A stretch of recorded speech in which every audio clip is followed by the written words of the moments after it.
जब मैंने पहली बार किसी बीस्ट को समन किया तो वो एक एब्सर्डली रेयर एपिक रैंक का होली एंजल निकला, पर मैंने समन सेरेमनी में ही उसे 10 मिलियन में बेचने का फैसला कर लिया। वहां खड़ी भीड़ को लगा कि मैं एक नंबर का बेवकूफ़ हूं, क्योंकि जैसे ही वो होली एंजल प्रकट हुआ वो सीधा एक अमीर बच्चे की तरफ बढ़ा, अपने घुटने पर बैठा और उसके प्रति अपनी वफादारी की कसम खा ली। इस धोखाधड़ी को देखकर मैंने तुरंत उस पर 10 मिलियन का प्राइस टैग लगा दिया और उस अमीर लड़के को उसे खरीदने दिया। साथ ही मैंने उनकी गिल्ड से कंपनसेशन के तौर पर एक बीस्ट चुनने का हक भी मांगा। आखिरकार एक बेवफा बीस्ट, चाहे वो कितना भी ताकतवर क्यों न हो, कभी न कभी अपने टेमर को मरवा ही देगा। इस थाली में सजे सजाए मौके को देखकर अपैक्स गिल्ड बिना किसी हिचकिचाहट के मान गई। अब अपैक्स गिल्ड के बीस्ट शॉप के अंदर एक स्टाफ मेंबर मुझे तीसरी फ्लोर पर ले जाती है, जहां बीस्ट्स को रखा गया है। दीवारों पर कंटेनमेंट यूनिट्स लगे हैं जिनमें हर तरह के क्रीचर्स मौजूद हैं। वो एक पॉलिश्ड स्माइल के साथ कहती है, मिस्टर लक्स, इस फ्लोर पर मौजूद हर बीस्ट में से आप कोई भी चुन सकते हैं। मैंने पूरे कमरे पर एक नज़र डाली। मेरी आंखें धीरे धीरे हॉल में घूमने लगीं।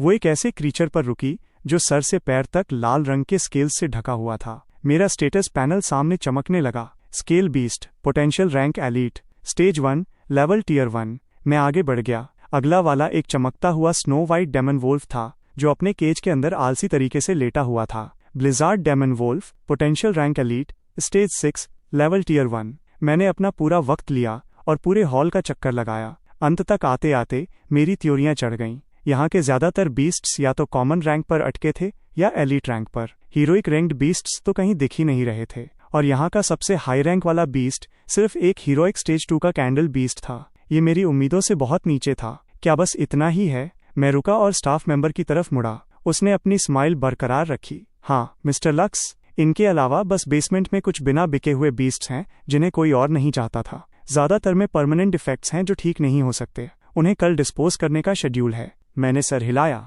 जब मैं यहाँ आ ही गया हूँ तो मैं हर कोना चेक किए बिना नहीं जाऊंगा। मुझे वहाँ नीचे ले चलो। उसकी आंखों में हैरानी की एक झलक आई। बिल्कुल, प्लीज मेरे पीछे आइए। हम बेसमेंट की तरफ बढ़े। यहाँ के बीस्ट्स बिल्कुल वैसे ही थे जैसा बताया गया था। कुछ की आंखें बिल्कुल सुन्न और सुस्त थीं और कुछ साफ तौर पर डिसेबल्ड लग रहे थे। उनकी आंखों में सिर्फ खालीपन भरा था। मैंने उन सबको इग्नोर किया और शांत सब्र के साथ आगे बढ़ता रहा। फिर जैसे ही मैं बेसमेंट के आखिरी कोने के पास पहुंचा, मेरे कदम ठिठक गए। मेरी नज़र कोने में रखे एक साधारण से कंटेनमेंट यूनिट पर जम गई। अंदर एक बर्ड टाइप बीस्ट था, पंख मुरझाए हुए, हिम्मत टूटी हुई और कोने में दुबका हुआ। Solar blade eagle, potential rank heroic stage 7, level tier 1, negative status, कटा हुआ talon, banded krait venom poisoning, growth suggestion, storm tiger bone से कटा हुआ पंजा ठीक हो जाएगा, 7 पेटल फ्लावर से जहर निकल जाएगा। मेरी थ्योरियां थोड़ी ऊपर उठीं। इस सोलर ब्लेड ईगल का पोटेंशियल रैंक मेरी उम्मीद से बेहतर है। हाँ, इसका पंजा कटा हुआ है और इसमें जहर भी है, पर पैनल साफ साफ इलाज बता रहा है। स्टॉर्म टाइगर बोन और 7 पेटल फ्लावर दोनों ही काफी कॉमन मटेरियल्स हैं, आसानी से मिल जाएंगे। मटेरियल्स के खर्चे के बाद भी ये सौदा गारंटेड प्रॉफिट है। मेरे पास एक पूरी तरह ठीक हीरोइक स्टेज 7 का फाइटर होगा। इस स्टेज पर यह सबसे बेहतर ऑप्शन है। मैंने अपना मन बना लिया। मैं बस बोलने ही वाला था कि मेरी आंख के कोने ने अंधेरे में कुछ और देखा। एक अकेला एनर्जी केज जो मुश्किल से एक इंसान जितना ऊंचा था, बड़े कंटेनमेंट यूनिट्स के बीच बिल्कुल अजीब लग रहा था। मैं पास बढ़ा। मेरी आंखें थोड़ी सिकुड़ी। एक फिगर थकी हारी ठंडी मेटल दीवार से टिकी हुई थी। इंसान नहीं, रुको, एक ह्यूमनॉइड बीस्ट। अपैक्स गिल्ड के बेसमेंट में सच में एक ह्यूमनॉइड बीस्ट है। ये यहाँ बंद क्यों है? और उससे भी अजीब बात ये कि जैसे ही मेरी नज़र उस फिगर पे पड़ी, मेरी रूह के अंदर से एक गलत सेंसेशन उठी, प्योर रिजेक्शन। ये फीलिंग बिल्कुल भी नॉर्मल नहीं थी। जैसे ही मैं पास पहुंचा, उस बीस्ट को किसी अनजान की मौजूदगी का एहसास हुआ। उसने धीरे से अपना सर उठाया और मेरी तरफ एक झलक देखी, फिर तुरंत सर नीचे कर लिया जैसे उसे कोई झटका लगा हो। पर उस छोटे से पल में मैंने आखिरकार उसका चेहरा देख लिया। टेढ़े मेढ़े नुकीले मार्क्स ने उसके चेहरे के हर इंच को ढका हुआ था। उसके असली फीचर्स बिल्कुल पहचाने नहीं जा रहे थे। स्टाफ मेंबर मेरे पास पहुंची और मुझे उस केज पर रुका हुआ देखा। उसके एक्सप्रेशन पर कोई फर्क नहीं पड़ा। ये एक सक्यूबस है जो सीधा एक डायमेंशनल रिफ्ट से निकाली गई है। जब ये मिली थी तब ऐसी ही दिखती थी। इसे कोई नहीं चाहता। सबसे बड़ी बात, इस पर एक श्राप है। इसका लेवल हमेशा के लिए टियर 1 पर लॉक है। कल इसे बाकी रिजेक्ट्स के साथ खत्म कर दिया जाएगा। वो उस सक्यूबस को पूरी नफरत के साथ घूरती है, पर मैं उसकी बात नहीं सुन रहा हूँ। मेरा दिल किसी वार ड्रम की तरह जोर जोर से धड़क रहा है। एक ट्रांसल्यूसेंट स्टेटस पैनल जो सिर्फ मुझे दिख रहा था, मेरी आंखों के सामने प्रकट हुआ। Lilith, thorn succubus, bond status available, potential rank common, true rank epic stage, no currently under curse seal, level tier 1। अब इस स्टोन इस श्राप को तोड़ सकता है और इस बीस्ट के पोटेंशियल रैंक को बढ़ा सकता है। जैसे ही मैंने एपिक स्टेज 9 पढ़ा, मेरी सांसें रुक गईं, तो मतलब ये कर्स्ड है। ऐसी सुंदरता जिससे देवताओं को भी जलन हो जाए, उसे सील कर दिया गया है।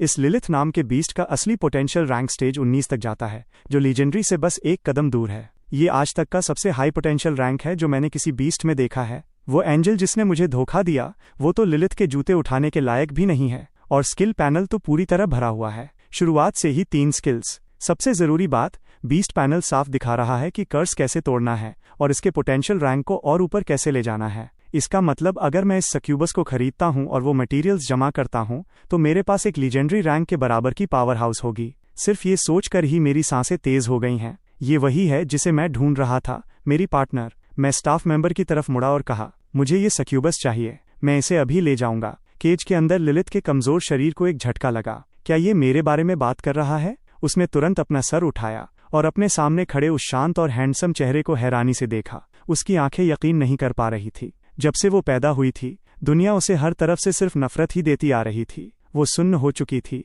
उसने उम्मीद करना छोड़ दिया था कि कोई उसे कभी अपनाएगा, पर अब ये अनजान शख्स, ये नौजवान लड़का सीधा उसकी तरफ इशारा कर रहा है। वो उसके साथ बीस्ट बॉन्ड बनाने के लिए तैयार है। स्टाफ मेंबर की पॉलिश्ड स्माइल अब टूटने लगी थी। उसे लगा शायद उसने गलत सुना है। मिस्टर लक्स, क्या आप श्योर हैं? मिस्टर लक्स, क्या आप सच में ये सक्यूबस चाहते हैं? मेरा जवाब बिना 1 सेकंड देरी के आता है। बिल्कुल, हमारे बॉन्ड बनाने के लिए एक प्राइवेट रूम का इंतजाम करो। अब उसकी आंखों में हैरानी और गहरी हो जाती है, पर उसकी प्रोफेशनलिज्म काम आती है। वो कोई और सवाल नहीं पूछती। इस तरफ आइए, कहकर वो मुड़ी और हमें आगे ले गई। लिलिथ उसके पीछे पीछे चली। उसका शरीर एकदम स्टिफ और मैकेनिकल लग रहा था। जैसे ही उसे केज से बाहर लाया गया, उसकी दुनिया जैसे कयोस में खो गई। जब तक वो एक शांत प्राइवेट रूम में नहीं पहुंचे और स्टाफ मेंबर ने उसके रेस्टोरेंट्स नहीं हटाए, तब तक वो होश में नहीं आई। वो अपने सामने खड़े नौजवान लड़के को खाली नजरों से घूरती रही। मुझ पर मेरे पैदा होने के दिन से ही एक श्राप है। मैं अपना लेवल तक नहीं बढ़ा सकती। लिलिथ ने खुद को बोलने पर मजबूर किया।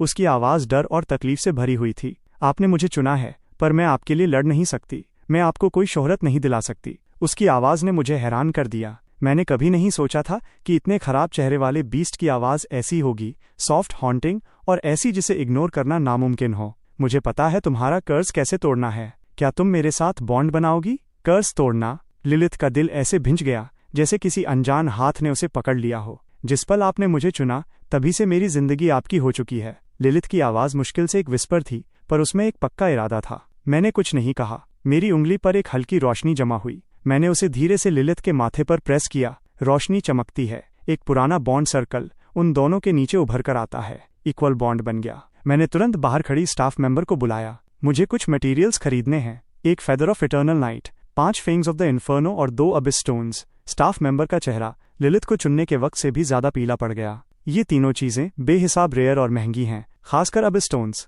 वो दुनिया के सबसे रेयर हाई ग्रेड मटेरियल्स में से एक हैं। मिस्टर लक्स, इन सब की टोटल वैल्यू। इससे पहले कि वो बात खत्म करता, मैंने अपना ओमनी टर्मिनल कार्ड उसकी तरफ सरका दिया। 30 मिलियन में काम हो जाना चाहिए। वो कार्ड पर दिखाए गए बैलेंस को देखकर जम गया। ये तो बहुत ज्यादा है मिस्टर लक्स, प्लीज हमें थोड़ा वक्त दीजिए। मैं अभी सब तैयार करवाती हूँ। उसका टोन बदल गया। वो पहले से कहीं ज्यादा रिस्पेक्टफुल हो गई। जल्द ही डार्क एनर्जी निकालने वाली 3 चीजें ध्यान से प्राइवेट रूम में लाई गईं। अब वहां सिर्फ हम दोनों थे, मैं और लिलिथ। जैसा मैं कहता हूँ वैसा करो। पहले इस फेदर को अब्जॉर्ब करो। मेरी आवाज शांत और स्टेडी थी। इससे लिलिथ को एक सुकून भरा कॉन्फिडेंस मिला। उसने मेरी आंखों में देखा और सर हिलाया, फिर अपने कपकपाते हाथों से फेदर ऑफ इटर्नल नाइट की तरफ बढ़ी। जैसे ही उसने उसे छुआ, वो काली रोशनी की एक लहर बनकर उसके शरीर में समा गया। इसके बाद फेंग्स ऑफ द इन्फर्नो और फिर 2 अबिस स्टोन्स की बारी आई। जैसे ही लिलिथ ने आखिरी स्टोन को अपनी मुट्ठी में बंद किया, सब कुछ बदल गया। लिलिथ के बीच से एनर्जी की एक भयानक शॉकवेव बाहर की तरफ निकली। उस ताकत ने मुझे कदम दर कदम पीछे धकेला, जब तक मेरी पीठ ठंडी दीवार से नहीं टकरा गई। मैंने अपनी नजरें कमरे के बीच पर जमाए रखी। लिलिथ के शरीर से पर्पल ब्लैक धागे निकलने लगे, बिल्कुल वाइल्ड और कभी न खत्म होने वाले। वो एक दूसरे के ऊपर लपेटे गए, जब तक उन्होंने एक विशाल डार्क कोकून नहीं बना लिया, जिसने उसे पूरा निगल लिया। पूरा कमरा ठंडी और दम घुटने वाली डार्क एनर्जी से भर गया। मैं उस कोकून को घूरता रहा। ये कहना कि मैं नर्वस नहीं हूँ एक झूठ होगा, पर पैनल के हिसाब से इस प्रोसेस से न सिर्फ लिलिथ का कर्ज टूटना चाहिए, बल्कि उसके पोटेंशियल रैंक को भी उसके पीक पर पहुंचकर उसे और आगे धकेलना चाहिए। ये मेरी जिंदगी का सबसे बड़ा गैम्बल है। अगर ये काम कर गया तो मेरे पास लिमिटलेस पोटेंशियल वाला बीस्ट होगा। वक्त गुजरता गया। फिर अचानक कमरे में भरी वायलेट एनर्जी वापस खिंची और तेजी से कोकून के अंदर चली गई। एक तीखी क्रैक की आवाज आई और कोकून के हर छेद से एक चमकती हुई सुनहरी रोशनी निकलने लगी। उसने कमरे के अंधेरे को एक पल में चीर दिया। मैंने एक गहरी सांस ली। Golden legendary rank. जैसे जैसे क्रैक्स बढ़ते गए, हर कोने से चमकता सोना निकलने लगा, जिसने प्राइवेट रूम को एक दूसरे सूरज की तरह भर दिया। फिर एक साथ वो कोकून फट गया। बेहिसाब पर्पल ब्लैक टुकड़े हर दिशा में बिखरे, पर हवा में ही एनर्जी के पार्टिकल्स बनकर घुल गए। वो सुनहरी रोशनी ज्यादा देर नहीं टिकी। वो उतनी ही तेजी से पीछे हटी और उसकी जगह एक गहरी, डार्क और पहले से ज्यादा पावरफुल पर्पल ब्लैक ऑरा ने ले ली। एक इनविजिबल एनर्जी पल्स सीधा छत को चीरते हुए ऊपर खाली आसमान में गायब हो गई। उसी वक्त सिटी हॉल बिल्डिंग की छत पर मेयर ब्लेज अपने बड़े डेस्क के पीछे बैठे पूरे शहर के हाई स्कूल्स के समनिंग सेरेमनी रिजल्ट्स देख रहे थे। अगले ही सेकंड वो झट से खड़े हो गए। वो वॉक करके फ्लोर टू सीलिंग विंडो तक गए और अपनी तीखी नज़र ईस्टर्न डिस्ट्रिक्ट पर टिका दी। बस अभी उन्होंने एक पल के लिए एक ऐसी खौफनाक एनर्जी की लहर महसूस की थी जो समंदर जितनी गहरी थी, जिससे उनका मन बेचैन हो गया। कोई अंदर आओ। उनकी आवाज़ एक धीमी पर तीखी कमांड थी। ऑफिस का दरवाज़ा तुरंत खुला। यूनिफॉर्म में एक शार्प दिखने वाला आदमी अंदर आया। आपके orders mayor? City guard bureau को तुरंत अलर्ट करो। मेयर ब्लेज का टोन लोहे जैसा सख्त था।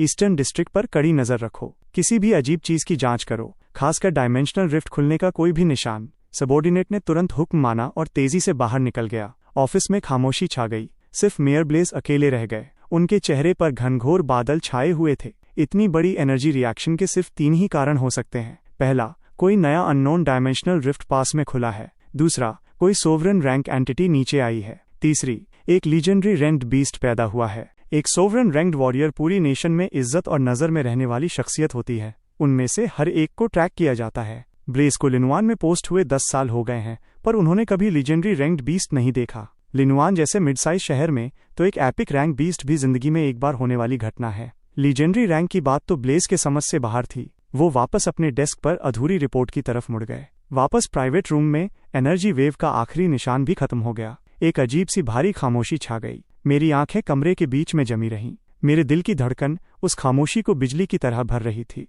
रोशनी धीमी हुई। एक फिगर मेरे सामने खामोशी से खड़ी थी। मैंने अपनी जिंदगी में जो कुछ भी झेला था, उसके बावजूद मेरा कंपोजर पूरी तरह टूट गया। 2 शब्द तुरंत मेरे दिमाग में चमके, ब्रेथ टेकिंग। वो हर एक कांटे जैसा जख्म जो कभी लिलिथ के शरीर पर था, अब बिना किसी निशान के गायब हो चुका था। उनका कोई निशान तक नहीं बचा था। उनकी जगह स्किन अब सफेद जेड की तरह मखमली और चमकदार हो गई थी। उसने एक फिटिंग पर्पल ब्लैक गाउन पहना था जो उसके फिगर के हर स्टनिंग कर्व को दर्शाता था। उसके जेट ब्लैक बाल उसकी पीठ पर झरना बनकर गिर रहे थे। उसके सर के दोनों तरफ से 2 पतले हॉर्न्स निकल रहे थे जो उसके डेमन होने की पहचान थी। वो चेहरा जो बिल्कुल परियों जैसा और असली होने के लिए बहुत ज्यादा खूबसूरत था, उसमें बिल्ली जैसी आंखें थी जो मुझे खामोशी से घूर रही थी। उसकी नज़र के हर शिफ्ट में एक नेचुरल कशिश थी। उसके पीछे विशाल और शानदार पर्पल ब्लैक बटरफ्लाई विंग्स धीरे धीरे खुल और बंद हो रहे थे। हर बीट के साथ हवा में चमकदार स्केल्स की एक धूल बिखरती थी जो बिल्कुल एथेरियल लग रही थी। पहले वाले उस टूटे फूटे और बदशक्ल क्रीचर के मुकाबले ये एकदम अलग ही बीइंग थी।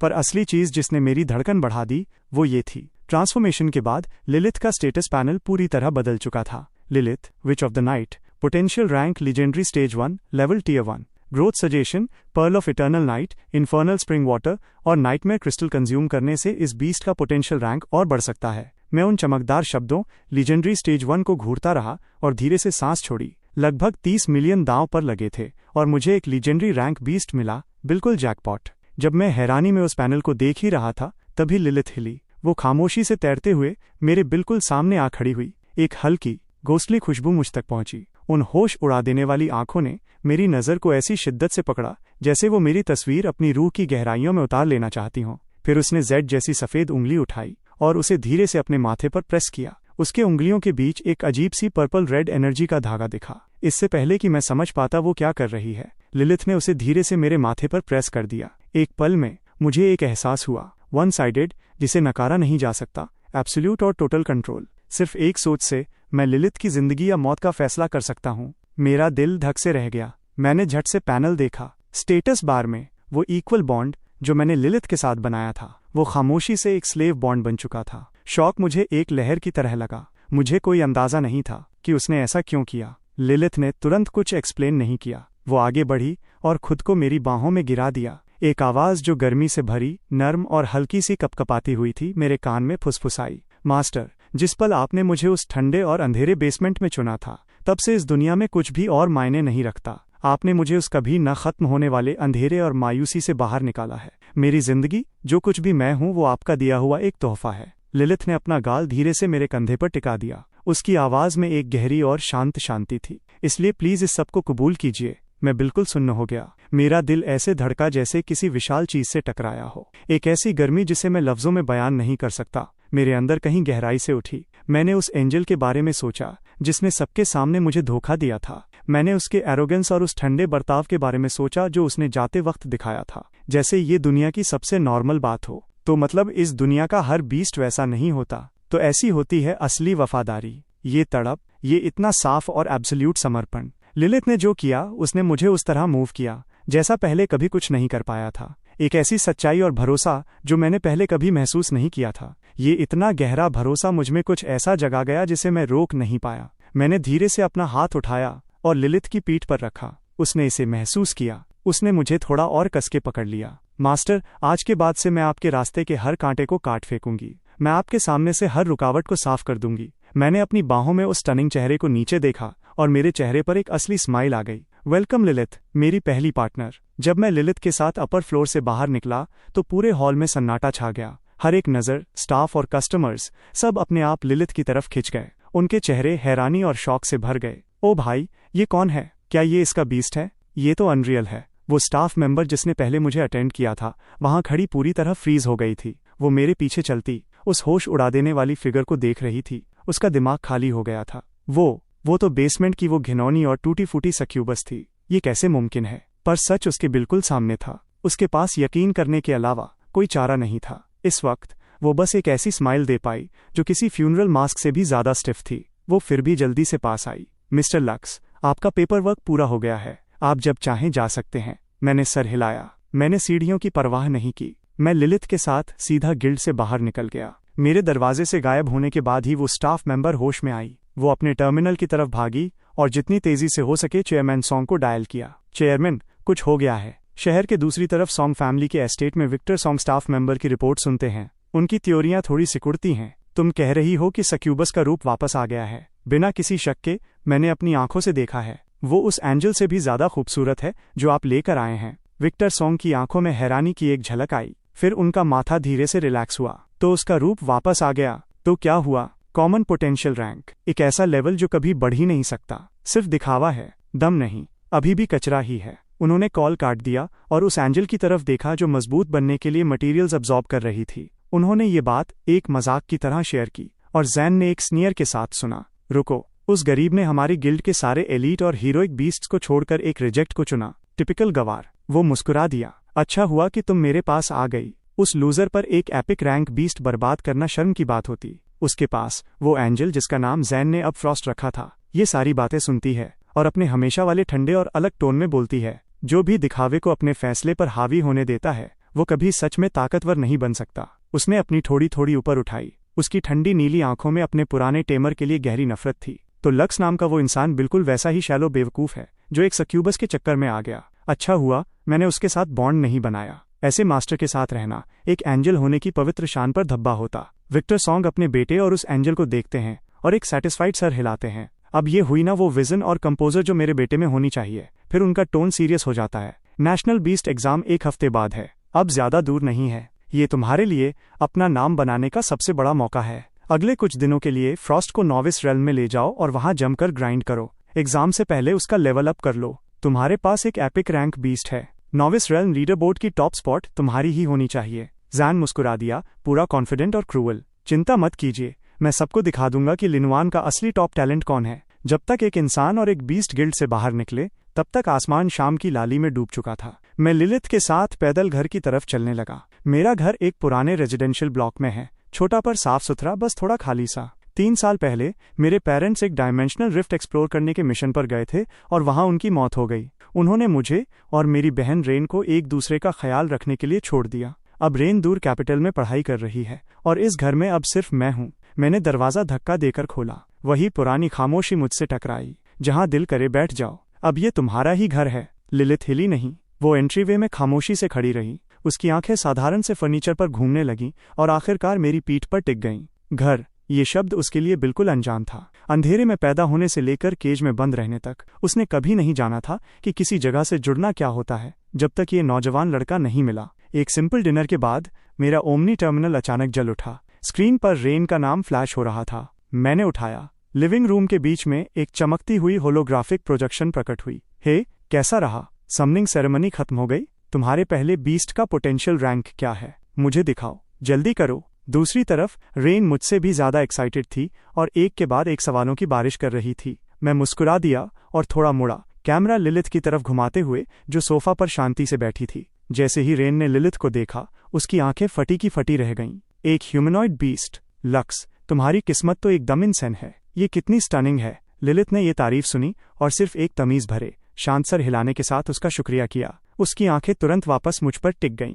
रेन को इसका बुरा नहीं लगा। वो बस अपने भाई के लिए सच में बहुत खुश थी। ये तो बहुत बढ़िया है। एक ह्यूमनॉइड बीस्ट तुम्हारे साथ है तो एग्जाम में तुम्हारा सच में अच्छा चांस है। फिर उसका टोन सीरियस हो गया। ओह, नॉविस रेल्म कल खुल रहा है, उसे मिस मत करना। नॉविस रेल्म शहर की गार्ड और मिलिट्री ने मिलकर एक ट्रेनिंग ग्राउंड बनाया है। उसके अंदर के अबिस क्रीचर्स ज्यादा से ज्यादा टियर 9 तक होते हैं। नए बीस्ट टेमर्स के लिए जल्दी लेवल अप करने की ये सबसे अच्छी जगह है। मैं खामोशी से सुनता रहा। मेरा दिमाग पहले ही सोचने लगा था, इस दुनिया का लेवल सिस्टम 9 टियर्स तक चलता है। अभी अभी अपना पहला बीस्ट बॉन्ड बनाने के बाद मैं टियर 1 के पास भी नहीं हूँ, एकदम बिगिनर। तो खुद को जितनी तेजी से हो सके बढ़ाना ही अभी सबसे जरूरी बात है ना? नॉविस रेल्म साल में सिर्फ 3 दिनों के लिए खुलता है। लीडर बोर्ड में हाई रैंक होने से तुम्हारा एग्जाम स्कोर भी बढ़ेगा, पर जब तुम वहाँ क्रीचर्स को मार रहे होगे और पॉइंट्स जमा कर रहे होगे तो सेफ रहना। सुना तुमने? मैंने उसकी प्रोजेक्शन वाली आंखों में चिंता देखी और मजबूती से सर हिलाया। मुझे ये सब पता है, चिंता मत करो रेन, मैं सब संभाल लूंगा। हमने कुछ और मिनट बात की और फिर कॉल खत्म कर दिया। अगली सुबह मैं लिलिथ के साथ शहर के बाहर नॉविस रेल्म के एंट्रेंस पर पहुंचा। एक विशाल स्पेशल पोर्टल सामने खड़ा था। वहां पहले से ही भीड़ लगी थी। हजारों स्टूडेंट्स जिन्होंने अभी अपना पहला बीस्ट बॉन्ड पूरा किया था वहां जमा थे। ज्यादातर नए लोग ग्रुप्स में चिपक कर खड़े थे, इस उम्मीद में कि रेल्म के अंदर उनके बचने और काम करने की एफिशिएंसी बढ़ जाए। जिस पल मैं लिलिथ के साथ वहां पहुंचा, हम भीड़ की हर आंख का सेंटर बन गए। लिलिथ का गहरा एलिगेंट पर्पल ब्लैक गाउन और उसका ऐसा चेहरा जो दुनिया को थाम दे, वहां मौजूद लगभग हर लड़के का ध्यान खींच रहा था। मुझे एक साथ ढेरों इन्विटेशंस मिलने लगे। बड़े भाई, हमारी टीम में आ जाओ, हमारे पास एक हीरोइक रैंक सपोर्ट बीस्ट है। मैंने उनकी तरफ देखा तक नहीं। मेरा किसी के साथ टीम बनाने का कोई इरादा नहीं था। जैसे ही मैं लाइन में लगकर रेल्म के अंदर जाने वाला था, भीड़ के पीछे से एक मजाक से भरी आवाज आई, अरे अरे, ये वही बंदा है ना? इसका नाम क्या था भला? जैन अपने फॉलोअर्स के साथ मेरी तरफ अकड़ते हुए आया। फ्रॉस्ट उसके बगल में चल रही। उस एंजल के पंख एकदम चमकदार और रेडिएंट थे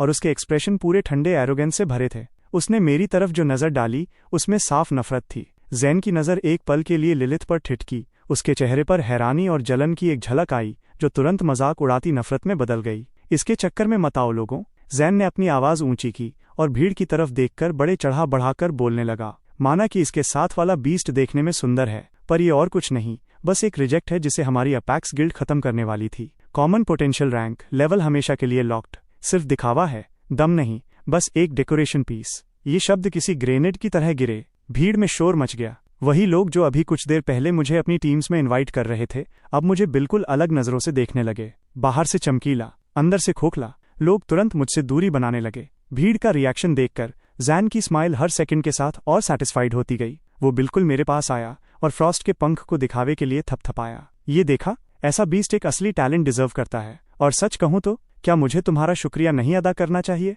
तुम्हारे बिना मैं कभी इतनी ताकतवर चीज के साथ बॉन्ड नहीं बना पाता। उन लोगों की तरह नहीं जो कचरा उठाते हैं और उसे खजाना कहते हैं। वो पास झुका, अपनी आवाज धीमी की ताकि सिर्फ मैं सुन सकूं। उसकी बातों में जहर भरा था। तुम्हें अंदाजा भी नहीं है कि फ्रॉस्ट मेरे साथ रहने के लिए कितनी उतावली है। हम दोनों एक दूसरे से अलग नहीं होते। वो तुमसे कहीं ज्यादा एंथुजियास्टिक है मेरे साथ। मैंने उसकी आंखों में देखा, शांत जैसे ठहरा हुआ पानी। बातों का हेर फेर करना इस दुनिया की सबसे बेकार चीज है। मुझे फर्क नहीं पड़ता, पर लिलिथ को पड़ता है। उसके शरीर से एक रूह कंपा देने वाली मौत की नीयत निकलने लगी। उसकी खूबसूरत बिल्ली जैसी आंखें गहरी और बॉटमलेस हो गईं, जैन पर टिके हुए। मैंने लिलिथ के इमोशंस में बदलाव महसूस किया। मैंने अपना हाथ बढ़ाया और धीरे से उसकी ठंडी उंगलियों को अपनी मुट्ठी में बंद कर लिया। उसका शरीर हल्का सा थर्राया और वो लगभग out of control killing intent एक पल में गायब हो गई। उसने अपनी आंखें उठाकर मुझसे मिलाईं। उनकी ठंडक पिघलकर किसी शांत झील की तरह गर्म और स्थिर हो गई। मैंने कुछ नहीं कहा, मैंने बस उसकी तरफ देखकर सर हिला दिया। किसी बेवकूफ से बहस करना कभी काम नहीं आता। एनर्जी बचाओ। एक बार हम रेल्म के अंदर चले गए तो हम इसका फैसला रिजल्ट्स और रेल्म पॉइंट्स से करेंगे। लिलिथ तुरंत समझ गई। उसने जैन पर ध्यान देना बंद कर दिया और अपना हाथ मेरे हाथ में फंसाकर अपने नर्म शरीर को मेरे कंधे से चिपका लिया।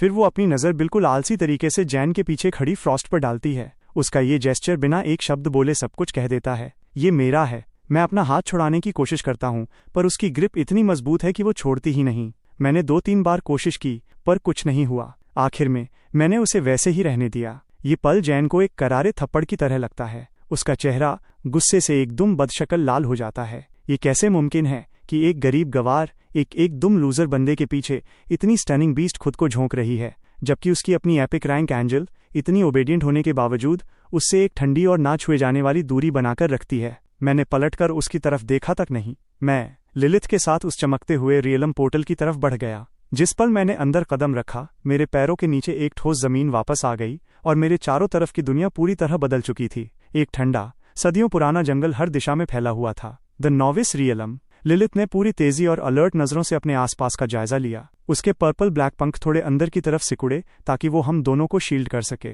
वो पहले से ही महसूस कर सकती थी कि ये जंगल दुश्मनों की मौजूदगी से भरा पड़ा है। चलो आगे बढ़ते हैं। मेरी आवाज शांत रही। मैंने अपने ओमनी टर्मिनल पर लीडर बोर्ड देखा। अभी भी खाली था। रियलम का टेलीपोर्टेशन पूरी तरह रैंडम होता है और अक्सर ग्रुप्स भी आपस में अलग हो जाते हैं। इस वक्त इस इलाके में सिर्फ हम दोनों ही थे। हम एक स्टेडी और बिना किसी जल्दबाजी के स्पीड से जंगल के और गहराई में बढ़ने लगे। लिलिथ ने अपने सारे सेंसेस पूरी तरह खोल रखे थे।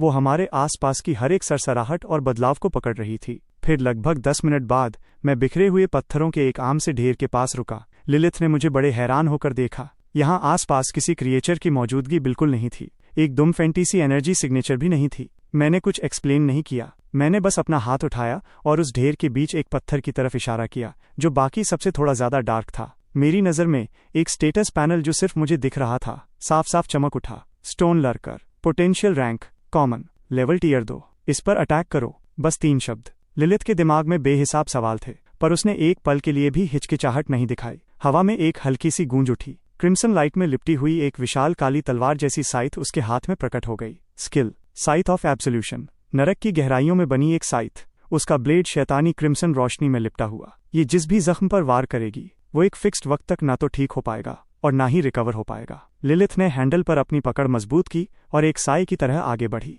उस साइथ ने उस डार्क पत्थर के आर पार एक ठंडा घूमता हुआ आर्क काटा। ब्लेड को कोई रुकावट महसूस नहीं हुई। उसने उस सख्त पत्थर को ऐसे साफ काट दिया जैसे वो हवा का बना हो। कट एकदम शीशे जैसा स्मूथ था। जैसे ही लिलिथ को लगा कि उसने बस एक आम पत्थर को काटा है, सब कुछ बदल गया। उस कटे हुए पत्थर से धीरे धीरे एक हल्की वॉयलेट रोशनी उठी। फिर वो रोशनी की एक लहर बनकर घुल गई और लिलिथ के शरीर के अंदर चली गई। एक गर्म करंट उसके अंदर फैल गया। Experience points. वो आम सा दिखने वाला पत्थर असली में एक क्रिएचर था। लिलिथ की आंखें थोड़ी सिकुड़न और उसका दिमाग घूम गया। ऐसे क्रिएचर्स जो डिस्गाइज होने के मास्टर्स होते हैं, नए बीस्ट टेमर्स के लिए जानलेवा ट्रैप होते हैं। ये लगभग 0 डिटेक्टेबल एनर्जी निकालते हैं। सिर्फ असली इंस्टिंक्ट ही उन्हें मुश्किल से पकड़ सकता है। अगर कोई आप पर अचानक हमला कर दे तो एक ही एनकाउंटर आपकी पूरी टीम को साफ कर सकता है। पर उसका मास्टर लिलिथ उस शांत हैंडसम चेहरे को देखने के लिए मुड़ी। उनकी तस्वीर उसके दिल में और भी ऊंची हो गई, और भी ज्यादा रहस्यमयी, और भी विशाल। चलो चलें, वक्त कम है। मैं फिर से आगे बढ़ गया। नोविस रियलम हर दिन सिर्फ 6 घंटे के लिए ही खुलता है। अगर हम जल्दी बढ़ना चाहते हैं तो वक्त बर्बाद करने के लिए बिल्कुल नहीं है। इसके बाद क्या हुआ? लिलिथ ने अपनी आंखों से देखा कि एक दुम खौफनाक एज होने का क्या मतलब होता है। मेरी सटीक टारगेटिंग के सहारे लिलिथ की साइट ऑफ एब्सोल्यूशन मुश्किल से ही रुकती थी। आधे घंटे से भी कम वक्त में पहले से कहीं ज्यादा घनी एनर्जी की एक लहर लिलिथ के अंदर से निकली। टियर 2। उसी पल रिफाइंड एनर्जी की एक्सट्रीम बॉन्ड के जरिए वापस बही, जो मेरे शरीर के हर हिस्से में फैल गई। मेरी मेंटल पावर अचानक बढ़ गई। मेरी फिजिकल स्ट्रेंथ और 5 सेंसेस साफ तौर पर शार्प हो गए। मैंने लिलिथ का स्टेटस पैनल खोला। Lilith, witch of the knight, level tier 2, strength 55, agility 58, constitution 52, spirit 65। मैं इन नंबर्स को घूरता रहा और मुझे एक झटका लगा। उस टियर 2 के स्टोन लर्कर की मैक्स कॉन्स्टिट्यूशन स्टैट 16 थी। लिलिथ के पास उसी लेवल पर हर मामले में 3 गुना से भी ज्यादा स्टैट्स थे। ये होता है एक लेजेंडरी पोटेंशियल रैंक का असली मतलब। वक्त तेजी से बीत गया। 3 घंटे निकल गए। हमारे आसपास का रियलम बदल चुका है। अब पेड़ और ज्यादा घने थे और हवा में एनर्जी पहले से कहीं ज्यादा भारी और वाइल्ड थी। हम रियलम के मिड जोन में पहुंच चुके थे। रास्ते में 70 से ज्यादा क्रिएचर्स लिलिथ की साइथ का शिकार हो चुके थे। मेरे रियलम पॉइंट्स लीडर बोर्ड पर टॉप के बिल्कुल पास पहुंच गए थे। मास्टर, आगे कुछ ताकतवर है। लिलिथ अचानक रुकी, उसके एक्सप्रेशन एकदम शार्प हो गए। मैंने पहले ही पैनल के जरिए उसे देख लिया था। थोड़ा आगे एक धुंधली दलदल के इलाके में एक शैडो कोलोसिस सर्पेंट छुपा हुआ था। Potential rank elite, stage 9 level, tier 7, एक टियर 7 एलीट क्रिएचर। रियलम में आने के बाद से ये सबसे हाई लेवल क्रिएचर था जिसका हमने सामना किया था। इस स्टेज पर नए बीस्ट टेमर्स के लिए ऐसी चीज को हराना लगभग नामुमकिन है। क्या तुम इसे संभाल सकती हो? मैंने लिलिथ की तरफ देखा। लिलिथ के उस स्टनिंग चेहरे पर डर का एक निशान तक नहीं था। इसकी जगह उसने अपनी जुबान की नोक को धीरे से अपने गहरे लाल होठों पर फेरा। आपके लिए रास्ता साफ करना मास्टर मेरा सम्मान है। ये शब्द उसके मुंह से मुश्किल से निकले ही थे कि वो गायब हो गई। अगले ही पल वो दलदल के किनारे दर्जनों मीटर्स दूर प्रकट हुई। नीचे कीचड़ में एक बैरल जितना चौड़ा सांप, जिसका शरीर डार्क ग्रीन स्केल से ढका हुआ था, उसने अपना विशाल सर ऊपर उठाया। उसकी लाल चीरे जैसी आंखें लिलिथ पर टिक गईं। उसका जबड़ा पूरा खुला। डार्क ग्रीन जहर का एक जेट एक हाई प्रेशर स्ट्रीम की तरह बाहर निकला जो जहां से भी गुजरा वहां की हवा को जलाने लगा। लिलिथ एक साए की तरह हिली, बिना किसी मेहनत के उस ब्लास्ट से साइड हट गई। उसने अपना एक नर्म हाथ घुमाया और उसके पीछे खाली आसमान से अजीब पर्पल रोशनी से चमकती हुई ढेरों कांटेदार बेलें एक जाल की तरह निकलीं और उन्होंने शैडो कोलोसिस सर्पेंट के विशाल शरीर को कसकर जकड़ लिया। वो कांटे सांप के मांस में गहरे धंस गए। Skill, thorns of agony. कांटों से बंधा या चिढ़ा हुआ कोई भी यूनिट लगातार ब्लीडिंग और पॉइजन के असर को झेलता है। वो सांप दर्द से चिल्लाने लगा, बेहिसाब तड़पने और घूमने लगा, पर वो थोड़ा सा भी आजाद नहीं हो पाया। लिलिथ की फिगर सांप के सर के ऊपर प्रकट हुई। किसी ने उसे हिलते हुए नहीं देखा। उसने साइथ ऑफ एब्सोल्यूशन को ऊपर उठाया। आंखें मौत जैसी ठंडी थीं और वो काली ब्लेड एक ऐसी ताकत से नीचे आई जो सब चीजों को काट देती है। एक विशाल सांप का सर हवा में उछल जाता है। वो हवा में 2 बार घूमता है और एक भारी स्प्लैश के साथ दलदल में गिर जाता है। वो विशाल बिना सर का शरीर एक पल के लिए तड़पता है और फिर पूरी तरह शांत हो जाता है। उस सांप की लाश से एनर्जी का एक घना गोला निकलता है और पूरा का पूरा लिलिथ के अंदर समा जाता है। लिलिथ से निकलने वाला ऑरा तेजी से ऊपर बढ़ता है और ताकतवर एनर्जी की लहरें हर दिशा में बाहर निकलने लगती हैं।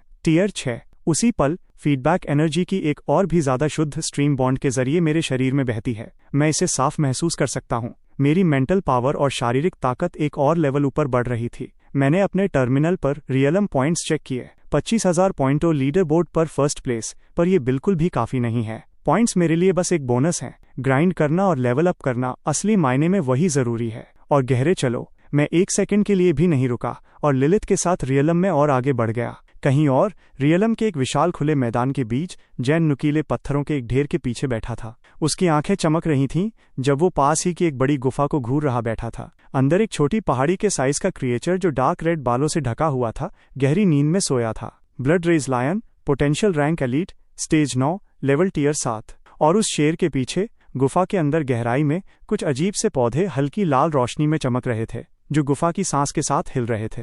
ब्लड ब्लूम्स 3 थे वो। जैन की सांस तेजी से चलने लगी। उसकी आंखों में लालच भर गया। ब्लड ब्लूम्स एक ऐसा रेयर मटेरियल जो टियर 9 से नीचे के किसी भी बीस्ट की स्ट्रेंथ स्टैट को बहुत ज्यादा बढ़ा देता है। किसी भी मार्केट में अनमोल। फ्रॉस्ट, अंदर जाओ और उन फूलों को उठा लाओ, जैन ने गुर्राते हुए ऑर्डर दिया। उस एंजल की बर्फ जैसी नीली आंखों में हिचकिचाहट झलकी। वो उस शेर के अंदर की खूंखार ताकत को महसूस कर सकती थी। अगर वो जाग गया तो अंजाम बहुत बुरा होगा। अभी जाओ, किस बात का डर है? उसे हिचकिचाते देख जैन का चेहरा जल्लादपन और बेसब्री से बिगड़ गया। तुम एक एपिक रैंक एंजल हो, एक एलीट रैंक के जानवर से डर रही हो। मत भूलो कि किसने तुम्हें उस लूजर से बचाया और एक असली मौका दिया। तुम्हारी हिम्मत हुई मेरा ऑर्डर टालने की? फ्रॉस्ट के पंख हल्के से कांपे। आखिरकार वो झुक गई। उसने अपनी सारी पवित्र रोशनी अंदर समेटी और एक सफेद साए की तरह गुफा के अंदर चली गई, एकदम खामोश। जैन बाहर इंतजार कर रहा था, दिल धक धक कर रहा था। कुछ सेकंड्स बाद फ्रॉस्ट वापस दिखी। तीनों ब्लड ब्लूम्स उसके हाथों में थे। जैन के चेहरे पर एक जंगली खुशी छा गई, पर जैसे ही वो खामोशी से निकलने के लिए मुड़ा, सब कुछ एकदम तबाह हो गया। एक बहरा कर देने वाली दहाड़ पूरे मैदान में गूंज उठी। ब्लड रेज लायन जाग चुका था। उसकी जानवर जैसी आंखें जैन और फ्रॉस्ट पर टिक गईं। एक खूनी गुस्सा उसके अंदर से एक ठोस लहर की तरह निकल रहा था। उसका खजाना चोरी हो गया था और वो आग बबूला था। मुझे यहाँ से बाहर निकालो, भागो। जैन डर के मारे अपना दिमाग खो बैठा था। वो फ्रॉस्ट पर बार बार चिल्ला रहा था। उसने तुरंत उसे कंधों से पकड़ा, अपने पंखों को पूरी ताकत से चलाया और वो दोनों एक सफेद रोशनी की लकीर की तरह वहां से भाग निकले। ब्लड रेज लायन दहाड़ा, धूल का गुबार उड़ाता हुआ और बिना रुके उनके पीछे भागने लगा। और तेज वो पास आ रहा है। जैन ने अपने पीछे आने वाली गर्म खूनी हवा को महसूस किया। उसके चेहरे से रंग उड़ गया। वो पागलों की तरह चिल्लाया। फ्रॉस्ट पहले ही अपनी एब्सोल्यूट लिमिट पर थी, पर वो एक फालतू वजन उठाए हुए थी और उसकी स्पीड पर इसका बुरा असर पड़ना ही था। जैसे जैसे शेर ने उनके पीछे का गैप कम किया, जैन की आंखों में एक घिनौनी और पागल सी चमक आई। बिल्कुल इस जिंदगी और मौत के पल में फ्रॉस्ट की ठंडी आवाज उसके कान तक पहुंची। आगे लगभग 1 किलोमीटर पर इंसानों की एक स्क्वाड है। जैन ने आंखें झपकाईं। फिर उसकी आंखों के पीछे एक शैतानी दिमाग चल गया। परफेक्ट फ्रॉस्ट, उस चीज को वहीं ले चलो। उन्हें इससे निपटने दो हमारे लिए। पूरी ताकत लगाओ, इस पैंगोलिन को खत्म करो और हम टॉप 100 में घुस सकते हैं। उस स्क्वाड में ऊंची पोनीटेल और शार्प, साफ चेहरे वाली एक लड़की शांत अथॉरिटी के साथ लड़ाई को डायरेक्ट कर रही थी। वो रेन थी, मेरी क्लास प्रेसिडेंट। उसकी टीम बढ़िया कोऑर्डिनेशन के साथ चल रही थी, एक टियर 5 क्रिएचर को घेरते हुए। जीत बिल्कुल पास थी। फिर बिना किसी वार्निंग के हवा में खून की एक भारी बदबू फैल गई। उसके तुरंत बाद जमीन तेजी से हिलने लगी। ये क्या हो रहा है? क्या ये अर्थक्वेक है? स्क्वाड के लोगों के चेहरे पीले पड़ गए। उन सब ने अटैक करना रोक दिया। रेन के अंदर एक भयानक बेचैनी उठी। उसने झट से उस झटके की तरफ अपना सर घुमाया और देखा कि एक सफेद रोशनी की लकीर खौफनाक स्पीड से उनकी तरफ बढ़ रही है। उसके पीछे एक विशाल डार्क रेड शेर पूरी बेरहमी और ताकत से आगे बढ़ रहा था। भागो! रेन की आंखें डर से सिकुड़ गईं। वो चिल्लाई, पर अब बहुत देर हो चुकी थी। वो सफेद लकीर उनके सरों के ऊपर से गुजरी और तुरंत और तेज भाग गई। ब्लड रेज लायन ने अपने गुस्से का हर एक कतरा उस स्क्वाड पर निकाल दिया जो उसके रास्ते में खड़ी थी। अभी डिफेंड करो, रेन बेबसी से चिल्लाई। उसका बीस्ट, जो एक ice type tier 3 black armour tortoise था, खुद को सामने ले आया और उसने एक विशाल आइस शील्ड खड़ी कर दी। पर एक टियर 7 एलीट क्रिएचर के सामने इसका कोई मायने नहीं था। ब्लड रेज लायन ने अपना एक आलसी पंजा घुमाया। वो ठोस आइस शील्ड कांच की तरह चूर चूर हो गई। उस टॉर्टोइस ने दर्द से एक चीख मारी और उसका बड़ा शरीर दूर जा गिरा। उसके शेल पर गहरे क्रैक्स पड़ गए थे। रेन दर्द से चिल्ला उठी। स्क्वाड के बाकी मेंबर्स ने अपने बीस्ट को बाहर निकाला। हर रंग में स्किल्स चमकने लगीं, पर उस ब्लड रेज लायन पर उन सबका लगना एक खुजली जितना भी असर नहीं कर पाया। स्क्वाड का एक मेंबर वक्त पर डॉज नहीं कर पाया और उसकी चपेट में आ गया। वो एक टूटी हुई पतंग की तरह उड़ता हुआ दूर गिरा और तुरंत बेहोश हो गया। मायूसी ने पूरे स्क्वाड को निगल लिया। रेन उस शेर को पास आते घूर रही थी। उसका पूरा शरीर ठंडा पड़ चुका था। उसके पैर मुश्किल से उसे संभाल पा रहे थे। तो क्या ये खत्म हो गया? जैसे ही उसने अपनी आंखें बंद कीं और आखिर के लिए खुद को तैयार किया, एक शांत जानी पहचानी आवाज उसके कान तक पहुंची। लिलिथ, अटैक करो! ये शब्द मुश्किल से निकले ही थे कि अचानक हवा से पर्पल कांटेदार बेलें प्रकट हुईं और उन्होंने एक पल में ब्लड रेज लायन के चारों पैरों को कसकर जकड़ लिया। वो शेर गुस्से में दुख भरी दहाड़ मारने लगा, पागलों की तरह तड़पने लगा, पर उसने पाया कि वो कांटे नामुमकिन ताकत से रुके हुए हैं। वो जितना लड़ता, वो नुकीले कांटे उसके मांस में उतने ही गहरे धंसते जाते। रेन की आंखें झट से खुल गईं। किसी तरह उसके बिल्कुल बगल में एक लंबा, शांत इंसान खड़ा था और उस इंसान के पास एक फिटिंग पर्पल ब्लैक गाउन पहने एक औरत, जिसके पीछे शानदार बटरफ्लाई विंग्स पूरे फैले हुए थे, एक विशाल काली साइथ हाथ में लिए उस फंसे हुए शेर की तरफ शांति से बढ़ रही थी। ये तुम हो? रेन ने उस शख्स को पहचान लिया, पर उसका दिमाग पूरी तरह ब्लैंक हो चुका था। वो मुश्किल से कुछ सोच पा रही थी। वो लड़का जो क्लास में मुश्किल से दिखता था, हमेशा शांत, हमेशा इनविजिबल रहता था, वो इस वक्त एक विशाल कोलोसिस की तरह खड़ा था और उसका बीस्ट। रेन के हैरान नजरों के सामने लिलिथ ने उस साइथ को उठाया और वो ठंडा ब्लेड मौत का एक आर्क काटता है। क्लीन, बिल्कुल अनस्टॉपेबल। एक ही बेरहम वार में उस विशाल शेर का सर उसके आधे शरीर के साथ बीच से फट जाता है। वो मौके पर ही ढेर हो जाता है। वहीं Linwan city novice realm monitoring centre के अंदर एक बड़े गोल कमरे में दर्जनों स्क्रीन्स पर रियलम के हर कोने से लाइव फीड्स और डेटा स्ट्रीम्स चल रही थीं। वहां का माहौल दम घोटने वाला, लगभग ठंडा पड़ चुका था। कमरे में मौजूद सिटी गार्ड का हर एक स्टाफ मेंबर अपनी जगह पर जम गया था। सबकी आंखें सेंट्रल स्क्रीन और उस पर चमक रहे डेटा पर टिकी थीं। Leader board first place lux, realm points 41,350, potential rating S rank. S rank का स्टैंडर्ड थ्रेशोल्ड 10,000 पॉइंट्स होता है। लक्स नाम के स्टूडेंट के पास उससे 4 गुना से भी ज्यादा पॉइंट्स थे। पूरा 10 सेकंड्स तक एक अजीब सा सन्नाटा छाया रहा। क्या मैं सपना देख रहा हूं? एक नए ऑफिसर ने असली इंस्टिंक्ट पर अपनी आंखें मलते हुए दबी आवाज में पूछा। लिनवान ने आखिरी बार कब एक एस रैंक पोटेंशियल वाला न्यूकमर पैदा किया था? अगले ही सेकंड कमरे में जमा टेंशन एक दुम धमाके की तरह फट गई। ये सच में एस रैंक है। इसका फाइल बाहर निकालो। कौन है ये बंदा? इसका बीस्ट क्या है? मिल गया। रिकॉर्ड्स के मुताबिक इसका इनिशियल बीस्ट एक होली एंजल था, पर बॉन्ड फेल हो गया। क्या? एक फेल्ड बॉन्ड? फेल्ड बॉन्ड वाला कोई बंदा रियलम के अंदर घुसा कैसे? और फर्स्ट प्लेस पाना तो दूर की बात है। रुको, एक सप्लीमेंटल रिकॉर्ड भी है। उसने एपेक्स गिल्ड से एक रिजेक्ट सक्यूबस खरीदी थी। मॉनिटरिंग रूम में हल्ला मच गया। सबका दिमाग एकदम क्रैश हो गया। एक बच्चा जिसका बॉन्ड फेल हो गया था, जो सिर्फ एक रिजेक्ट बीस्ट ही अफोर्ड कर सकता था, वो किसी तरह नॉविस रियलम के अंदर मौत का नंगा नाच कर रहा है। Director Ming main control station पर बैठे थे। उनका चेहरा जो हमेशा शांत और जिसे पढ़ा न जा सके वैसा रहता था, वो पूरी तरह शॉक में डूब चुका था। उनकी नज़र उस स्क्रीन से नहीं हट रही थी जहां लक्स और लिलिथ का शैडो कोलोसिस सर्पेंट और ब्लड रेज लायन को काटने का फुटेज रिपीट पर चल रहा था। कोई फ्लैशी टैक्टिक्स नहीं, बस एक दुम टोटल डोमिनेशन। वो बीस्ट जिसे सबने रिजेक्ट कहा था, उसका हर एक वार सटीक, जानलेवा, एलिगेंट और ब्रूटल था, सब एक साथ। मॉन्स्टर। डायरेक्टर मिंग ने अपने दांतों के बीच से मुश्किल से ये 2 शब्द निकाले। वो तेजी से अपने पैरों पर खड़े हो गए। चेहरा बेहिसाब एक्साइटमेंट से लाल हो चुका था। वो तुरंत इस बात की रिपोर्ट मेयर ब्ले को देने जा रहे हैं। वो अपने डिप्टी की तरफ मुड़े और चिल्लाए। डिप्टी मुश्किल से कुछ जवाब दे पाता। इससे पहले ही डायरेक्टर मिंग ने उसे जाने का इशारा कर दिया। उनकी आंखों में एक ऐसी चमक थी जो पहले कभी नहीं दिखी थी। मैं खुद रियलम के एंट्रेंस पर जाऊंगा। मैदान में बाहर रेन एकदम हैरानी में खड़ी थी। वो एक ही जमीन फाड़ देने वाला वार अभी भी उसकी आंखों के सामने घूम रहा था। वो शेर जिसने उसकी पूरी स्क्वाड को मौत के कुएं तक धकेल दिया था, वो अब बस गई हो चुका था। उसने अभी जो कुछ भी देखा था, उसने उसकी हर एक सोच को चूर चूर कर दिया था जो वो पहले से जानती थी। उसने धीरे से अपनी अकड़ चुकी गर्दन को अपने सामने खड़े उस शख्स की तरफ घुमाया। वो पीठ। ये सब असली कैसे हो सकता है? ह्यूमनाइड बीस्ट्स जिनके बारे में आप सिर्फ कहानियों में सुनते हैं, वो मिलना इतना आसान और इतना ज्यादा ताकतवर कब से हो गए? उसके आसपास के स्क्वाड मेंबर्स ऐसे लग रहे थे जैसे पत्थर के बन गए हों। हर एक चेहरे पर यकीन न करने के एक्सप्रेशन थे।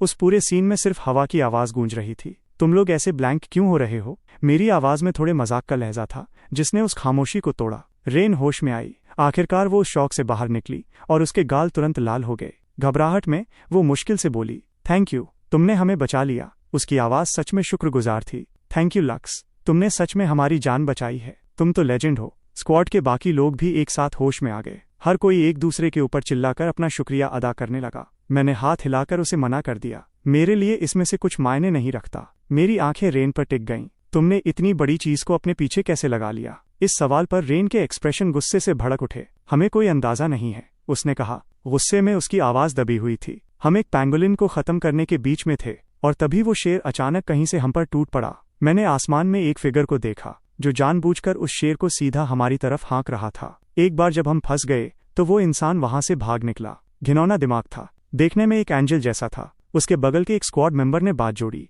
रेन के शब्द उसके गले में ही अटक गए। उसे शायद किसी बात का एहसास हुआ। उसने ध्यान से मेरी तरफ देखा। स्कूल में सबको पता है कि जैन का बीस्ट वही होली एंजल है जो तुमसे छीना गया था। मेरा एक्सप्रेशन थोड़ा सा भी नहीं बदला, पर जो कोई मुझे अच्छे से जानता है वो मेरी आंखों में एक ठंडे गुस्से की हल्की सी चमक पकड़ सकता था। जैन खुद को बचाने के लिए एक सेकंड के लिए भी नहीं हिचकिचाया और उसने खतरे को सीधा मासूम क्लासमेट्स की तरफ मोड़ दिया। एकदम घटिया और नफरत के काबिल। मैं उस रास्ते पर और बात नहीं बढ़ाता। इसकी जगह मैंने स्क्वाड के उन मेंबर्स को देखा जो जख्मियों का ख्याल रख रहे थे। तुम लोगों की हालत ठीक नहीं है। ये डीप जोन है, पहले बाहर के आउटर एरिया में वापस चले जाओ। रेन ने सर हिलाया। वो जानती थी उनकी इस कंडीशन में डीप जोन में रुकना मौत को बुलावा देने जैसा था। हम अभी निकलते हैं। उसने मुझे देखा। तुम दोनों का क्या? मैं मुस्कुरा दिया। मैंने अपने टर्मिनल पर काउंटडाउन देखा। अभी भी बहुत वक्त बचा था। हम थोड़ा और अंदर तक पुश करने वाले हैं। रेन का मुंह हल्का सा खुल गया। वो शायद कुछ कहना चाहती थी। तो फिर अपना ख्याल रखना। मैंने सर हिलाया। और इसी के साथ बाय।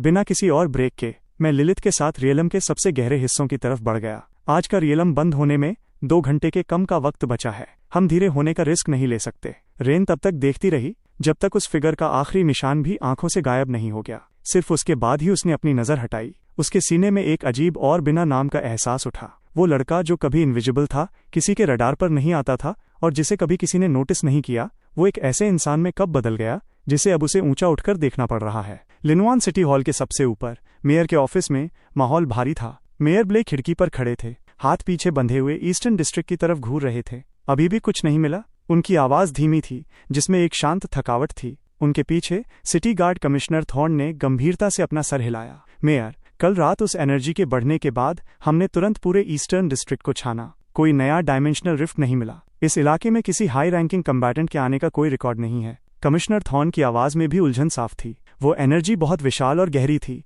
पर वो एक पल में गायब हो गई, लगभग एक इल्यूजन की तरह। पर एक हेवन रैंक वॉरियर होने के नाते मेयर ब्ले उसे गलत महसूस नहीं कर सकते थे। उन्होंने कुछ नहीं कहा। उनकी तेज आंखों में एक शांत सोच चल रही थी। अनजान चीज हमेशा सबसे ज्यादा परेशान करती है। वो वापस मुड़े और अपनी चेयर पर बैठ गए। इसे अभी के लिए छोड़ दो, अलर्ट को एक्टिव रखो। रियलम कैसा चल रखा है? इस साल कोई प्रॉमिसिंग टैलेंट सामने आया? इस बात का जिक्र आते ही कमिश्नर थॉर्न रिलैक्स हो गए हल्के से, पर उनके माथे पर मायूसी की एक झलक थी। अभी तक टॉप परफॉर्मर उस सॉन्ग फैमिली का किड जैन सॉन्ग है, बस 6000 पॉइंट से थोड़ा ज्यादा। बीस्ट एक एपिक रैंक होली एंजल है। पोटेंशियल रेटिंग ए रैंक तक पहुंच गई है, एक ऐसी रैंक जिसे किसी और साल में एब्सोल्यूट बेस्ट माना जाता। पर मेयर ब्ले बस एक बहुत धीमी सांस छोड़ते हैं। लिनुआन बिना किसी असली जीनियस के बहुत लंबा वक्त गुजार चुका है। 3 साल पहले हमने आखिरकार एक एस रैंक पोटेंशियल वाला स्टूडेंट पैदा किया था और कैपिटल यूनिवर्सिटी ने उसे एक प्राइज की तरह झटपट छीन लिया। वो यहाँ उनके वक्त की कुछ असली चमकती हुई अचीवमेंट्स में से एक थी,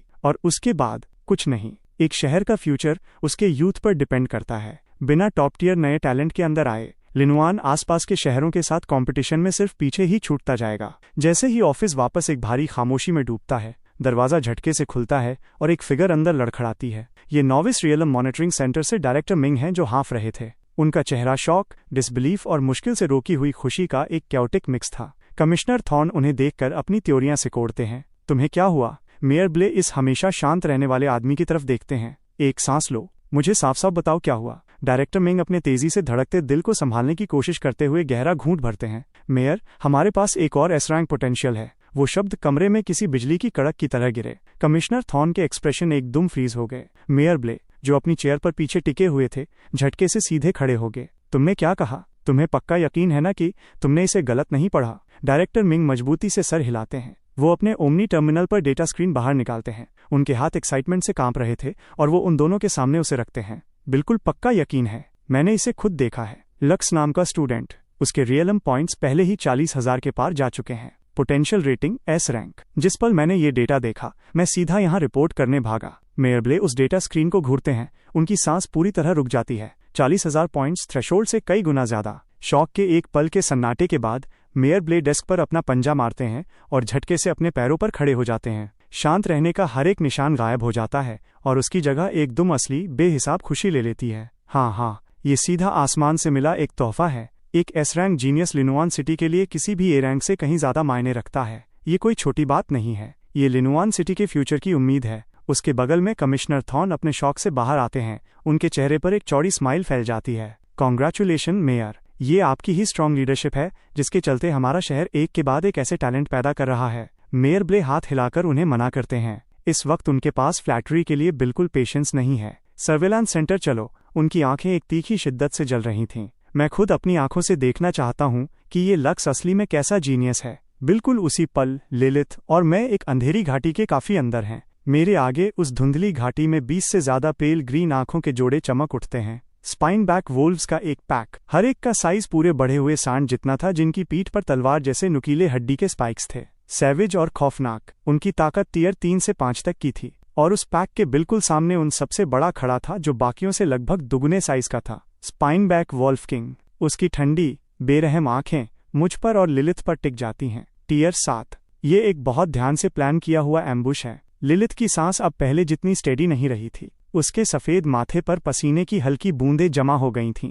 लंबे घंटों की भारी कम्बैट ने उसे काफी थका दिया था। फिर भी एब्सोल्यूशन साइट को पकड़ने वाला हाथ बिना एक भी कपक पहाड़ के बिल्कुल स्थिर था। मास्टर बी केयरफुल, लिलिथ कहती है। उसकी आवाज भारी थी। ये बीस्ट्स उन सबसे ज्यादा चालाक हैं जिनका हमने पहले सामना किया है। हमने एक टियर 5 स्पाइन बैक वोल्फ का पीछा किया जिसने जानबूझकर एक कमजोरी दिखाई थी और वो हमें सीधा इस घाटी में खींच लाया। किसने सोचा होगा कि ऐसे क्रिएचर्स जो लगभग प्योर इंस्टिंक्ट पर चलते दिखते हैं, वो असली में एक पैकमेट को बेट की तरह यूज करना जानते हैं, शिकार को एक परफेक्ट घेरे में फंसाने के लिए। फिर भी मेरे चेहरे पर टेंशन या डर का एक निशान तक नहीं है। मैं शांत आंखों से हमें घेरे हुए उन वोल्व्स को स्कैन करता हूं और मेरे होठों के कोने पर एक हल्की स्माइल आ जाती है। अच्छा है, मुझे उन्हें एक एक करके ढूंढने की मेहनत नहीं करनी पड़ेगी। जिस पल ये शब्द मेरे मुंह से निकले, लिलिथ सब कुछ परफेक्टली समझ गई। वो मुझे जो नजर देती है वो एब्सोल्यूट ट्रस्ट और एक ऐसी भड़कती हुई फाइटिंग स्पिरिट से भरी थी जो पहले से कहीं ज्यादा खौफनाक थी। और गहरा और डार्क एक उबलती हुई वॉयलेट ब्लैक एनर्जी लिलिथ से निकलती है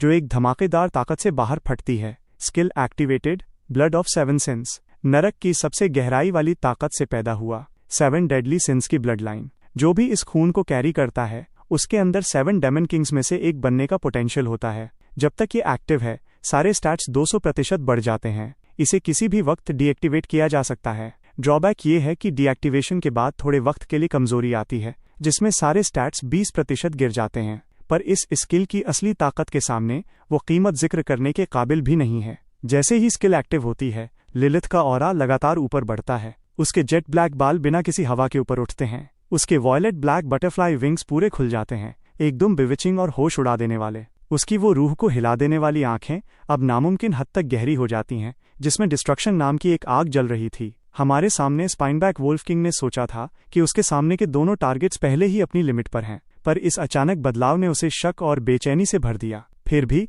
इस इलाके का अनडिस्प्यूटेड रूलर होने के नाते उसकी जानवर जैसी बेरहमी ने उस हिचकिचाहट की झलक को तुरंत कुचल दिया। वोल्फ किंग ने एक ऐसी दहाड़ मारी जो पूरी घाटी को हिला देती है, अटैक करने का सिग्नल। एक पल में 20 से ज्यादा स्पाइनबैक वोल्व्स एक साथ आगे बढ़ते हैं। घाटी के सेंटर में खड़े हम दोनों की तरफ हर दिशा से टूट पड़ते हैं। लिलिथ हिलती है, उसकी फिगर सिर्फ एक हल्की आफ्टर इमेज छोड़ती है, एक पल में गायब होते हुए। डार्क आइसी रोशनी का एक फ्लैश, और पहला स्पाइनबैक वोल्फ जो उस तक पहुंचा था वो बीच लंज में ही फ्रीज हो जाता है। उसका विशाल सर हवा में उछल जाता है। इससे पहले कि वो बिना सर का शरीर जमीन पर गिरे, लिलिथ पहले ही एक और वोल्फ के पास होती है। एब्सोल्यूशन साइथ एक एलिगेंट जानलेवा आर्क काटती है, एक और सर कटकर गिर जाता है। इस पल में लिलिथ सीधा नरक से बाहर निकल कर आया ग्रिम रीपर है। उसके मूवमेंट का हर एक फ्लैश, उसकी साइथ का हर एक स्विंग पूरी बेरहमी और सटीकता से एक जान ले लेता है। उस पैक की खौफनाक घेरेबंदी उसके सामने गीले कागज की तरह बिखर जाती है। बस कुछ ही सांसों के फासले में जमीन पहले से ही 7 या 8 स्पाइनबैक वोल्व्स की लाशों से पट गई थी। वोल्फ किंग की ठंडी बेरहम आंखें लिलिथ पर ही टिकी रहीं। उसने सोचा था कि उसका शिकार पहले ही थक चुका है, पर एनर्जी का वो अचानक धमाका जो इतना गहरा था कि उसकी रूह को कांप दे, उसने उसकी हर एक सोच को चूर चूर कर दिया जो वो जानता था। वोल्फ किंग के गले से एक धीमी घुर्राहट निकली। उसका विशाल शरीर अपने आप आधा कदम पीछे हट गया। डर, एक ऐसा एहसास जिसे उसने बहुत बहुत लंबे वक्त से महसूस नहीं किया था, पहली बार उसके सीने में फैलने लगा। पर इस जमीन का अनचैलेंज रूलर होने के नाते अंदर तक धंसते हुए जानवर जैसी मौत की नीयत ने उस हिचकिचाहट के पल को तुरंत कुचल दिया। वोल्फ किंग ने अपना सर पीछे फेंका और एक ऐसी दहाड़ मारी जो पूरी घाटी को चीर गई। पागलपन का एक आखिरी कदम। एक पल में बचे हुए 1 दर्जन या उससे ज्यादा स्पाइनबैक वोल्व्स वोल्फ किंग के साथ एक मौत की दौड़ में आगे बढ़े। लिलिथ हिली, एक बार फिर वही ग्रिम रीपर जो उस पैक के बीच मौत का नाच काट रही थी। जब लिलिथ ने बचे हुए आखिरी मोब्स को भी काट फेंका तो वोल्फ किंग के हड्डी वाले स्पाइक्स एक साथ बाहर की तरफ भड़क उठे। वो एक ऐसे खतरे को महसूस कर रहा था जैसा उसने पहले कभी नहीं किया था। उसने अपना जबड़ा पूरा खोला और उसके मुंह के अंदर हड्डी की एनर्जी की एक हल्की पीली बीम जमा होने लगी। फिर वो एक ऐसी चीख के साथ लिलिथ की तरफ छूटी जो हवा को चीर रही थी। ये उसका सबसे ताकतवर अटैक था, पर लिलिथ का शरीर मुश्किल से थोड़ा सा हिला और उसने बिना किसी मेहनत के उसे साइड हटकर छोड़ दिया। अगले ही पल वो सीधा वोल्फ किंग के सामने प्रकट हुई। उसके विशाल साये ने उसके नर्म शरीर को पूरी तरह निगल लिया। उसने अपना एक विशाल छुरे जैसा तेज पंजा उठाया और उसे नीचे मारा। लिलिथ दूर नहीं हटी, वो पीछे नहीं हटी, उसने बस धीरे से अपना सर ऊपर उठाया। उन आंखों में डिस्ट्रक्शन की आग जल रही थी और वो खामोशी से उसे घूर रही थी। वो विशाल काली साइथ एक ऐसी ताकत से ऊपर घूमी जैसे कोई खुद किस्मत को काट रहा हो। कोई धमाकेदार आवाज नहीं हुई, टकराने वाली एनर्जी का कोई अंधा कर देने वाला बर्स्ट नहीं हुआ। वोल्फ किंग का वो ताकतवर पंजा हवा में ही फ्रीज हो गया। उसके माथे के बीच से लेकर उसकी पूंछ की नोक तक क्रिम्सन रंग की एक पतली लकीर खींच गई। अगले ही सेकंड वोल्फ किंग का वो विशाल शरीर, हड्डियां और सब कुछ बीच से साफ 2 हिस्सों में फट गया। उस कटे हुए शरीर से प्योर एनर्जी का एक सैलाब निकला और पूरा का पूरा लिलिथ के अंदर बह गया। उसका ऑरा एक बार फिर पागलों की तरह ऊपर बढ़ने लगा। टियर 7 ताकत के उबलती हुई एक लहर उससे बाहर निकली जो पूरी शिद्दत के साथ हर दिशा में फैल गई। उसी वक्त फीडबैक एनर्जी की एक भारी उबलती हुई लहर मेरे शरीर के हर हिस्से में फैल गई। मेरी मेंटल पावर एक बार फिर ऊपर बढ़ गई। मैंने लिलिथ का स्टैट पैनल खोला। Lilith, night which, rank मॉर्टल, star level 7, strength 151, agility 165, constitution 155। इन चारों कैटेगरीज में ट्रिपल डिजिट के इन खौफनाक स्टैट्स को देखकर मेरा दिल 1-2 बार धड़कना भूल गया। ये होता है एक लेजेंडरी ग्रेड टैलेंट का खौफ। एक आम एलिट ग्रेड वाला बाउंड बीस्ट स्टार लेवल 7 पर अपने सबसे अच्छे स्टैट में ज्यादा से ज्यादा 50 पॉइंट्स तक पहुंच सकता है। लिलिथ उससे 3 गुना आगे थी। मेरी आंखें आखिरी सेक्शन पर गईं। Recommended growth materials, eternal night pearl, hellspring water, nightmare crystal. हर एक चीज हद से ज्यादा रेयर थी। अगर मैं इन सब पर अपना हाथ साफ कर सकूं तो मैं लिलिथ के ग्रेड को तेजी से लेजेंडरी टियर 2 पर पहुंचा सकता हूं। और अगर मैं उसे वहां से स्टेप बाय स्टेप पूरा मिथिक ग्रेड तक पुश करता गया तो वो कितना खौफनाक नजारा होगा। मैंने अपने सीने में उठने वाली एक्साइटमेंट को नीचे दबाया और तुरंत अपना ओमनी टर्मिनल खोला। मैं नेटवर्क से कनेक्ट हुआ और लिनुआन सिटी के हर बड़े ट्रेड गिल्ड के मटेरियल कैटलॉग्स को देखने लगा। मैंने पैनल पर लिखे एक एक मटेरियल को सर्च किया, एक भी नहीं मिला। मेरी थ्योरियां थोड़ी सिकुड़न। ऐसा लगता है कि ये मटेरियल्स हद से ज़्यादा रेयर हैं। कम से कम लिनुआन जैसे मिड साइज शहर में उनका मिलना बिल्कुल नामुमकिन है। मायूसी की एक लहर मेरे ऊपर से गुजर गई, पर मैंने जल्दी ही खुद को संभाला, ये सोचते हुए कि ये सब अभी बहुत पहले की बात है। जो बात इस वक्त मायने रखती है वो है बीस्ट मास्टर एंट्रेंस एग्जाम को पास करना और एक top tier beast master academy में एडमिशन लेना। एक ऊंचे प्लेटफॉर्म पर पहुंचकर ही मैं एक बड़ी दुनिया तक पहुंच सकता हूं, और तभी मुझे ऐसे मटेरियल्स मिलने का कोई चांस मिलेगा। काउंटडाउन अब दिखा रहा था कि 10 मिनट से भी कम का वक्त बचा है। लिलिथ, अब चलने का वक्त हो गया है, मैंने धीरे से आवाज दी। लिलिथ के आसपास की वॉयलेट ब्लैक एनर्जी धीरे धीरे अंदर सिमट गई, क्योंकि उसने ब्लड ऑफ 7 सिंस को डीएक्टिवेट कर दिया था। एक भारी कमजोरी की लहर तुरंत उससे टकराई। उसका शरीर अपने आप मेरी तरफ झुका और मैंने बिना किसी हिचकिचाहट के अपना हाथ उसके चारों तरफ लपेट लिया। मैं लिलिथ के साथ घाटी के एग्जिट की तरफ मुड़ा। दुनिया के घूमने का एक जाना पहचाना एहसास हुआ, और फिर मेरे पैरों के नीचे ठोस जमीन वापस आ गई। अंधे कर देने वाली धूप और शहर के शोर ने रियलम की उस ठंडी खामोशी को तुरंत रिप्लेस कर दिया। हम वापस आ चुके हैं। Central plaza, Linyuan city. Plaza पहले से ही नए अवेकन बीस्ट मास्टर्स से खचाखच भरा हुआ था, जो ग्रुप्स में जमा थे और आपस में कंपेयर कर रहे थे कि उन्हें अंदर क्या मिला। जिस पल मैं और लिलिथ वहां दिखे, प्लाजा की हर एक आंख बिना सोचे हमारी तरफ खिंच गई। वो बस इसलिए क्योंकि लिलिथ की खूबसूरती और प्रेजेंस ऐसी थी जिसे लफ्जों में बयान नहीं किया जा सकता। वो शांति से मेरे हाथ पर टिकी हुई थी। उसके स्टनिंग चेहरे पर एक आलसी कम्बैट के बाद वाली शांति थी, जैसे कोई अभी अभी एक भयानक लड़ाई से बचकर निकला हो, जिसने उसकी इस होश उड़ा देने वाली कशिश को और बढ़ा दिया था। तभी यूनिफॉर्म में एक सिटी गार्ड ऑफिसर तेजी से हमारी तरफ बढ़ा। वो अटेंशन में खड़ा हुआ और सैल्यूट किया। एक्सक्यूज मी, क्या आप लक्स हैं? मैंने एक हल्का सा सर हिलाया। ऑफिसर के चेहरे पर एक स्माइल आ गई। Lux, congratulation. इस साल के बिगिनर रियलम में आपने एक एस रैंक पोटेंशियल रेटिंग हासिल की है।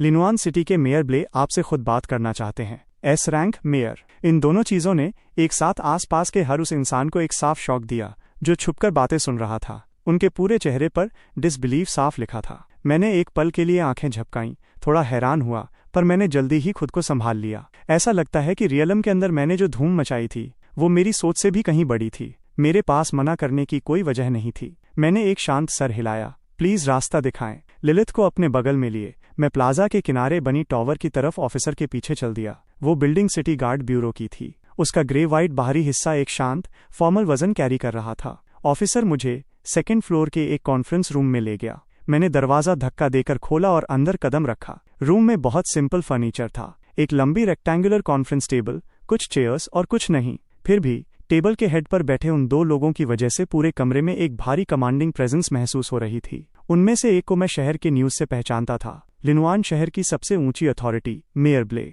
दूसरे एक मिडिल एज्ड आदमी थे जो deep blue city guard bureau की यूनिफॉर्म में थे। उनके शोल्डर बैजेस पर स्टार्स चमक रहे थे और आंखें तलवार की तरह तेज थीं। सिटी गार्ड ब्यूरो के कमिश्नर थॉर्न। जिस पल मैं और लिलिथ दरवाजे से अंदर आए, दोनों की नजरें झट से हम पर टिक गईं। लिलिथ को देखकर उन दोनों ताकतवर लोगों मेयर और कमिश्नर की आंखों में हैरानी की एक झलक साफ दिखी, जिसे वो छुपा नहीं पाए। पर उन्होंने जल्दी ही खुद को संभाला और उनका ध्यान वापस मुझ पर शिफ्ट हो गया, पूरी बारीकी और लालच भरी क्यूरियोसिटी के साथ। बैठिए, मेयर ब्ले ने पहले कहा। उनकी आवाज शांत और आसान थी, जिसमें एक ऐसे इंसान की नेचुरल अथॉरिटी थी जिसे लंबे वक्त से पावर में रहने की आदत हो। मैं दिखावे में नहीं पड़ा। मैंने एक चेयर बाहर खींची और बैठ गया। लिलिथ खामोशी से मेरे पीछे खड़ी रही। उसके एक्सप्रेशन को पढ़ा नहीं जा सकता था। मैं लिनुआन सिटी का मेयर ब्ले हूँ और ये लिनुआन सिटी गार्ड ब्यूरो के कमिश्नर थॉर्न हैं। कमिश्नर थॉर्न ने मुझे एक हल्का सा सर हिलाया और ग्रीट किया। लक्स, एक असली यंग हीरो। मेयर ब्ले की नज़र मेरे और लिलिथ के बीच घूमी। लिनुआन शहर ने बहुत बहुत सालों से तुम्हारे जैसा टैलेंट नहीं देखा है। उनकी आवाज़ में साफ तारीफ झलक रही थी। मेयर साहिब, मुझे चढ़ाएं मत, मेरी तो बस किस्मत अच्छी थी। मैंने एक छोटी सी हंसी के साथ अपने नाक के पीछे हाथ फेरा। मेयर ब्ले की स्माइल और गहरी हो गई। ना एरोगेंट है, ना रेकलेस, एकदम स्टेडी और कंपोज्ड। इस नौजवान के लिए उनका इंप्रेशन एक लेवल और ऊपर चला गया। मुझे याद है कि 3 साल पहले लिनुआन सिटी ने एक और एस रैंक जीनियस पैदा किया था, रेन नाम की एक लड़की। उसके साथ तुम्हारा क्या रिश्ता है? मेयर ब्ले ने अपना टीकप नीचे रखा और खुलकर हंसे। एक ही फैमिली से दो कमाल के टैलेंट्स, बहन और भाई, दोनों ही ग्रेटनेस के लिए पैदा हुए हैं। तुम दोनों सच में लिनुआन सिटी का नाम रोशन कर रहे हो। कमिश्नर थॉर्न मुस्कराए और उन्होंने वहीं से बात आगे बढ़ाई जहां उन्होंने छोड़ी थी। मुझे ये साफ याद है, रेन का सबसे पहला बाउंड बीस्ट एक एलीट ग्रेड 9 टेल्ड फॉक्स था। उस साल के एंट्रेंस एग्जाम में उसने लगभग लिनुआन सिटी के हर एक क्लासमेट को कुचल दिया था। और अब 3 साल बाद यहाँ तुम हो। आपस में एक दूसरे की तारीफ करने के राउंड के बाद मेयर ब्ले ने बात को वापस सही रास्ते पर लाया। उनके एक्सप्रेशन सीरियस हो गए। लक्स, जिस वजह से हमने तुम्हें आज यहाँ बुलाया है वो बस एक चीज पर आकर रुकती है। तुम्हारे स्कोर ने पिछले 10 सालों का लिनुआन सिटी के बिगनर रियलम का रिकॉर्ड तोड़ दिया है। रूल्स के मुताबिक शहर तुम्हें एक बड़ा रिवॉर्ड देगा। रिवॉर्ड शब्द सुनते ही मेरा चेहरा खुशी से चमक उठा। मेयर ब्ले ने इसका एक एक कतरा पकड़ लिया। तो मतलब ये लड़का पूरी तरह से दुनिया से अलग नहीं है। रिवॉर्ड है 10 मिलियन अलायंस क्रेडिट्स जो सीधा तुम्हारे अकाउंट में डिपॉजिट कर दिए जाएंगे। मेयर ब्ले ने उस हैरान कर देने वाले नंबर का ऐलान किया। 10 मिलियन किसी भी आम फैमिली को तुरंत एक बिल्कुल अलग क्लास में उठाने के लिए काफी था। फिर भी मैंने मुश्किल से कोई रिएक्शन दिया, बस मेरी थ्योरियां थोड़ी सी बदलीं। फिर मैं बोला, मेयर ब्ले, क्या इस रिवॉर्ड को बराबर वैल्यू के मटेरियल्स के साथ एक्सचेंज किया जा सकता है? मेयर ब्ले ने अपनी एक आईब्रो उठाई। उनकी आंखों में तारीफ की एक झलक आई। तुम्हें कौन से मटेरियल्स चाहिए? मेरा दिल उछल पड़ा। मैंने तुरंत उन तीनों मटेरियल्स के नाम ले लिए जो लिलिथ के पैनल पर लिखे थे। इस बात पर मेयर ब्ले के चेहरे के एक्सप्रेशन हैरानी और एक ऐसी चीज का अजीब मिक्स बन गए जिसे नाम देना मुश्किल था। कॉन्फ्रेंस रूम में एक सन्नाटा छा गया। उस खामोशी से मेरा अपना सीना भी भारी होने लगा। लक्स, क्या तुम्हें थोड़ा सा भी अंदाजा है कि उन तीनों मटेरियल्स का असली मतलब क्या है? मेयर ब्ले की आवाज धीमी हो गई। उनमें से हर एक मटेरियल एक स्ट्रैटेजिक ग्रेड रिसोर्स है जिसे दुनिया के सबसे एलीट बाउंड बीस्ट्स को डेवलप करने के लिए यूज किया जाता है। सिर्फ यहाँ लिनुआन सिटी में ही नहीं,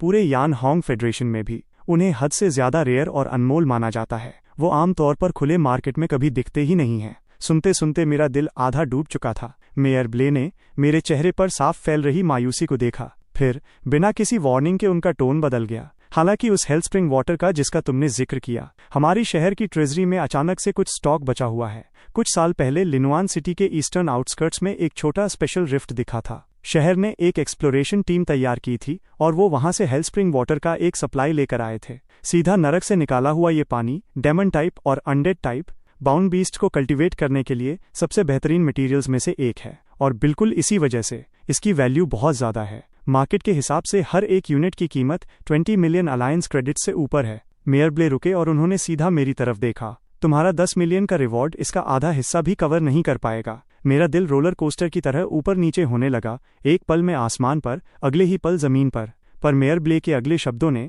अचानक उम्मीद की एक झलक दिखाई। ऐसा कहने के बाद भी एक रास्ता है जिससे तुम इसे फ्री में कमा सकते हो। मेरा दिल मेरी पसलियों पर जोर से टकराया। इससे पहले कि मैं खुद को रोक पाता, शब्द बाहर निकल आए, कैसा मौका? एक सैटिस्फाइड स्माइल आखिरकार मेयर ब्ले के चेहरे पर आ गई। एक ऐसे इंसान का लुक जिसका प्लान बिल्कुल परफेक्ट जगह पर बैठ गया हो। पिछले साल लिनुआन सिटी के साउथ वेस्ट में ब्लैकस्टोन रेंज के अंदर एक एकदम नया डंजन दिखा था। मेरे दिमाग ने तुरंत डंजन्स के बारे में जो कुछ भी मैं जानता था वो सब सामने ला दिया। रियलम्स रिसोर्स से भरे इलाके होते हैं जहां बार बार एक्सप्लोर किया जा सकता है। एक डंजन वो होता है जो रियलम बनने से पहले आता है। इसमें एक ताकतवर फाइनल बॉस होता है और सिर्फ वही पहली टीम जो उस बॉस को हराती है वो सबसे बड़े कंप्लीशन रिवॉर्ड्स पर अपना हक जताती है। एक बार जब बॉस मर जाता है तो डंजन आगे चलकर एक्सप्लोर करने वालों के लिए धीरे धीरे एक रियलम में बदल जाता है। क्या इस पर्टिकुलर डंजन में कुछ खास है? मैंने तुरंत दबाव बनाया। मेयर ब्ले ने धीरे से सर हिलाया। उनके एक्सप्रेशन सीरियस हो गए। इस डंजन में एक रैंक रेस्ट्रिक्शन है। सिर्फ मॉर्टल रैंक के डोमेन मास्टर्स और उनके बाउंड बीस्ट्स ही अंदर जा सकते हैं। अगर मॉर्टल रैंक से ऊपर का कोई भी अंदर घुसने की कोशिश करेगा तो वो तुरंत पूरे डंजन स्पेस को क्रैश कर देगा। और पिछले साल अंदर जाने वाली टीम की इंटेल के मुताबिक फाइनल बॉस एक मॉर्टल रैंक स्टार लेवल 9 का सायोनिक टाइप क्रिएचर है। मैं तुरंत प्रॉब्लम समझ गया। सायोनिक टाइप बाउंड बीस्ट्स पहले से ही हद से ज्यादा रेयर होते हैं और लिनुआन शहर सिर्फ एक मिडिल साइज शहर है। एक मॉर्टल रैंक पर ऐसा डोमेन मास्टर ढूंढना जो स्टार लेवल 9 के सायोनिक क्रिएचर का मुकाबला कर सके सच में बहुत मुश्किल है। तो ये डंजन तब से लेकर अभी तक बस बिना छुए वैसे ही वहां बैठा हुआ है। कमिश्नर थॉर्न ने बात जोड़ी, ये एक ऐसा खाना है जो सीधा टेबल पर बैठा है और हम इसका एक निवाला भी नहीं ले सकते। फ्रस्ट्रेटिंग शब्द तो शुरू भी नहीं होता बयान करने के लिए। मेयर ब्ले इस बात पर हंसे बिना नहीं रह पाए। फिर उन्होंने मुझ पर एक तीखी नजर टिकाई। लक्स, इस काम के लिए तुमसे बेहतर और कोई हो ही नहीं सकता। एक बार जब ये डंजन क्लियर हो जाएगा तो लिनुआन सिटी को एक बिल्कुल नया रियलम मिल जाएगा जो पूरे शहर के लिए एक बहुत बड़ा फायदा होगा। और उस क्लियरिंग को लीड करने वाले के नाते शहर तुम्हारे रिवॉर्ड में कोई कमी नहीं छोड़ेगा। वो हेल्थ स्प्रिंग वाटर का यूनिट जो तुम्हें कॉम्पेंसेशन के तौर पर दिया जाएगा, मुझे नहीं लगता कि कोई भी उस पर सवाल उठाएगा। वहीं दूसरी तरफ सेंट्रल प्लाजा पर रियलम के एग्जिट पर एक लंबा और सीधा खड़ा फिगर अपने चाहने वालों से घिरे हुए बाहर निकलता है। वो जैन है। उसने डिजाइनर कैजुअल कपड़े पहन लिए हैं। उसके चेहरे पर एक सेल्फ अशोर्ड और घमंडी स्माइल है। उसके बगल में चमकती हुई और आसमानी रेडिएंट एंजल ऑरोरा खामोशी से पीछे चल रही है। एक ऐसी गॉडेस जिसे इस दुनिया से कोई मतलब नहीं, जो एक ही पल में प्लाजा पर हर एक की आंख अपनी तरफ खिंच रही थी। क्या वो एलीट ग्रेड रेडिएंट एंजल है? कमाल की है। जो लोग सॉन्ग फैमिली के आगे पीछे घूमना चाहते थे वो तुरंत उनके चारों तरफ जमा हो गए। उनके चेहरों पर मस्कहरी स्माइल चिपकी हुई थी। यंग मास्टर जैन इस बार पक्का फर्स्ट प्लेस ले रहे हैं। जब रेडिएंट एंजल उनके साथ है तो भला कोई कैसे कम्पीट कर सकता है। अपने कानों में पड़ती हुए तारीफों से घिरे हुए जैन का चेहरा हर एक सेकंड के साथ और ज्यादा स्मग से भर गया। उसने आगे बढ़कर आसान फैमिलियरिटी के साथ ऑरोरा के मुलायम सुनहरे बालों पर हाथ फेरा। एक बार जब मैं फर्स्ट प्लेस ले लूं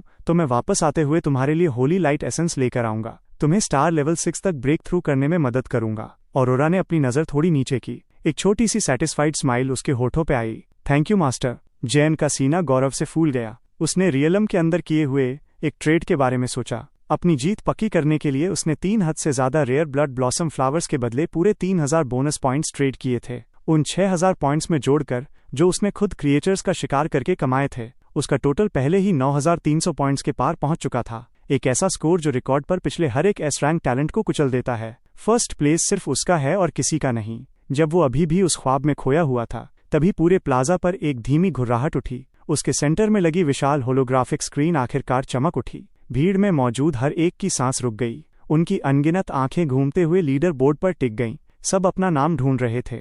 जैन की नज़र सीधा सबसे ऊपर गई। आखिरकार स्क्रीन थोड़ी झिलमिलाई और टॉप 3 एंट्रीज डिस्प्ले पर फ्रीज हो गईं।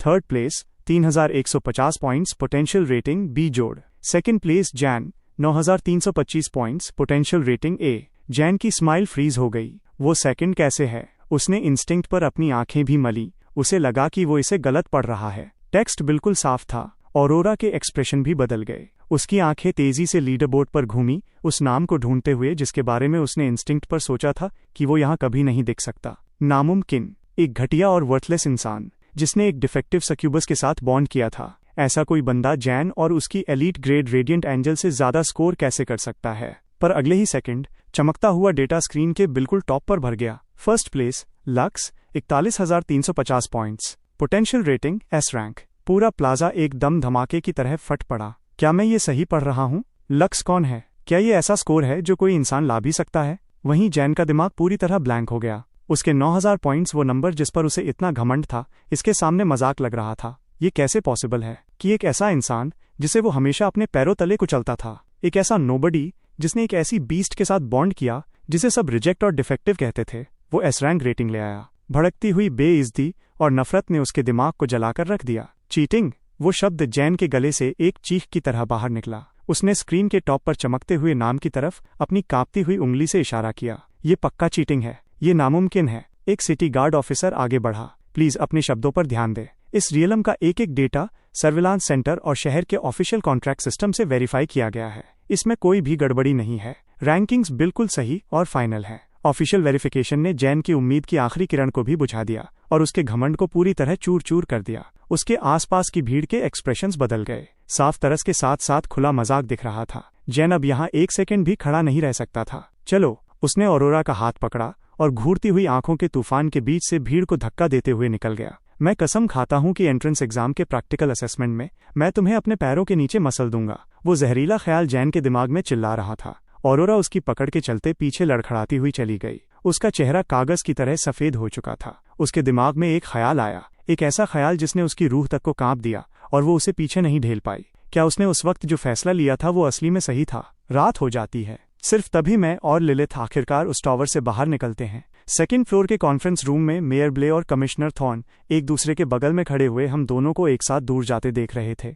कमिश्नर थॉर्न ने अपनी नज़र वापस खींची और उन्होंने ही पहली बार इस खामोशी को तोड़ा। मेयर, क्या आप सच में मानते हैं कि वो इसे पूरा कर पाएगा? मेयर ब्ले ने तुरंत जवाब नहीं दिया। एक लंबे पल के बाद वो धीरे से और शांति से बोले, क्या हमारे पास कोई और रास्ता बचा है? उस एक सवाल ने कमिश्नर थॉर्न के पास कहने के लिए कुछ नहीं छोड़ा। मेयर ब्ले मुड़े। उनके चेहरे पर एक जानती हुई स्माइल थी। क्या तुम भूल गए कि उसके बाउंड बीस्ट का ग्रेड क्या है? पूरे यान होंग फेडरेशन में लेजेंडरी ग्रेड। इतनी कम उम्र के किसी इंसान के लिए इंपीरियल कैपिटल के टॉप फैमिलीज के चुने हुए लोगों के बाहर एक लेजेंडरी ग्रेड बीस्ट का बॉन्ड पाना, भला ऐसे कितने लोग हो सकते हैं? और तुमने रियलम में उसकी परफॉर्मेंस को अपनी आंखों से देखा है। उस पर भरोसा रखो। वो लिनुआन सिटी का सबसे प्रॉमिसिंग इंसान है। जब तक मैं घर पहुंचता हूं, शाम के 7 बजे से ज्यादा का वक्त हो चुका था। मैं मुश्किल से काउच पर बैठा ही था कि मेरे रिस्ट टर्मिनल पर घंटी बजी। स्क्रीन पर एक वीडियो कॉल की रिक्वेस्ट पॉपअप हुई। मैंने एक्सेप्ट पर क्लिक किया। एक जाना पहचाना चेहरा स्क्रीन पर आया। मेरी बहन रेन। ओ ये बदमाश लड़के,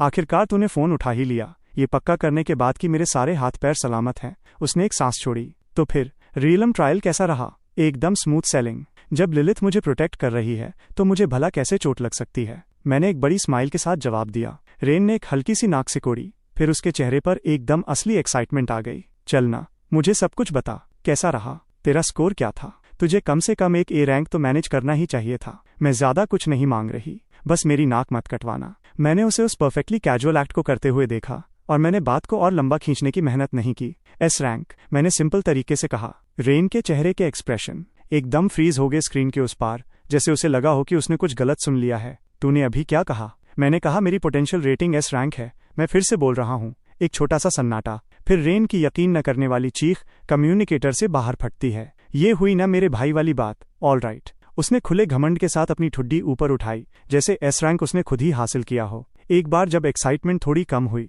तो उसके दिमाग में कुछ और आया। अच्छा सुन, लिलिथ का ग्रेड क्या है वैसे? तू पिछली बार मुझे नहीं बता पाया था, पर अगर उसने तेरी एस रैंक लाने में मदद की है तो उसका ग्रेड कम से कम एलीट तो होगा ही ना, राइट?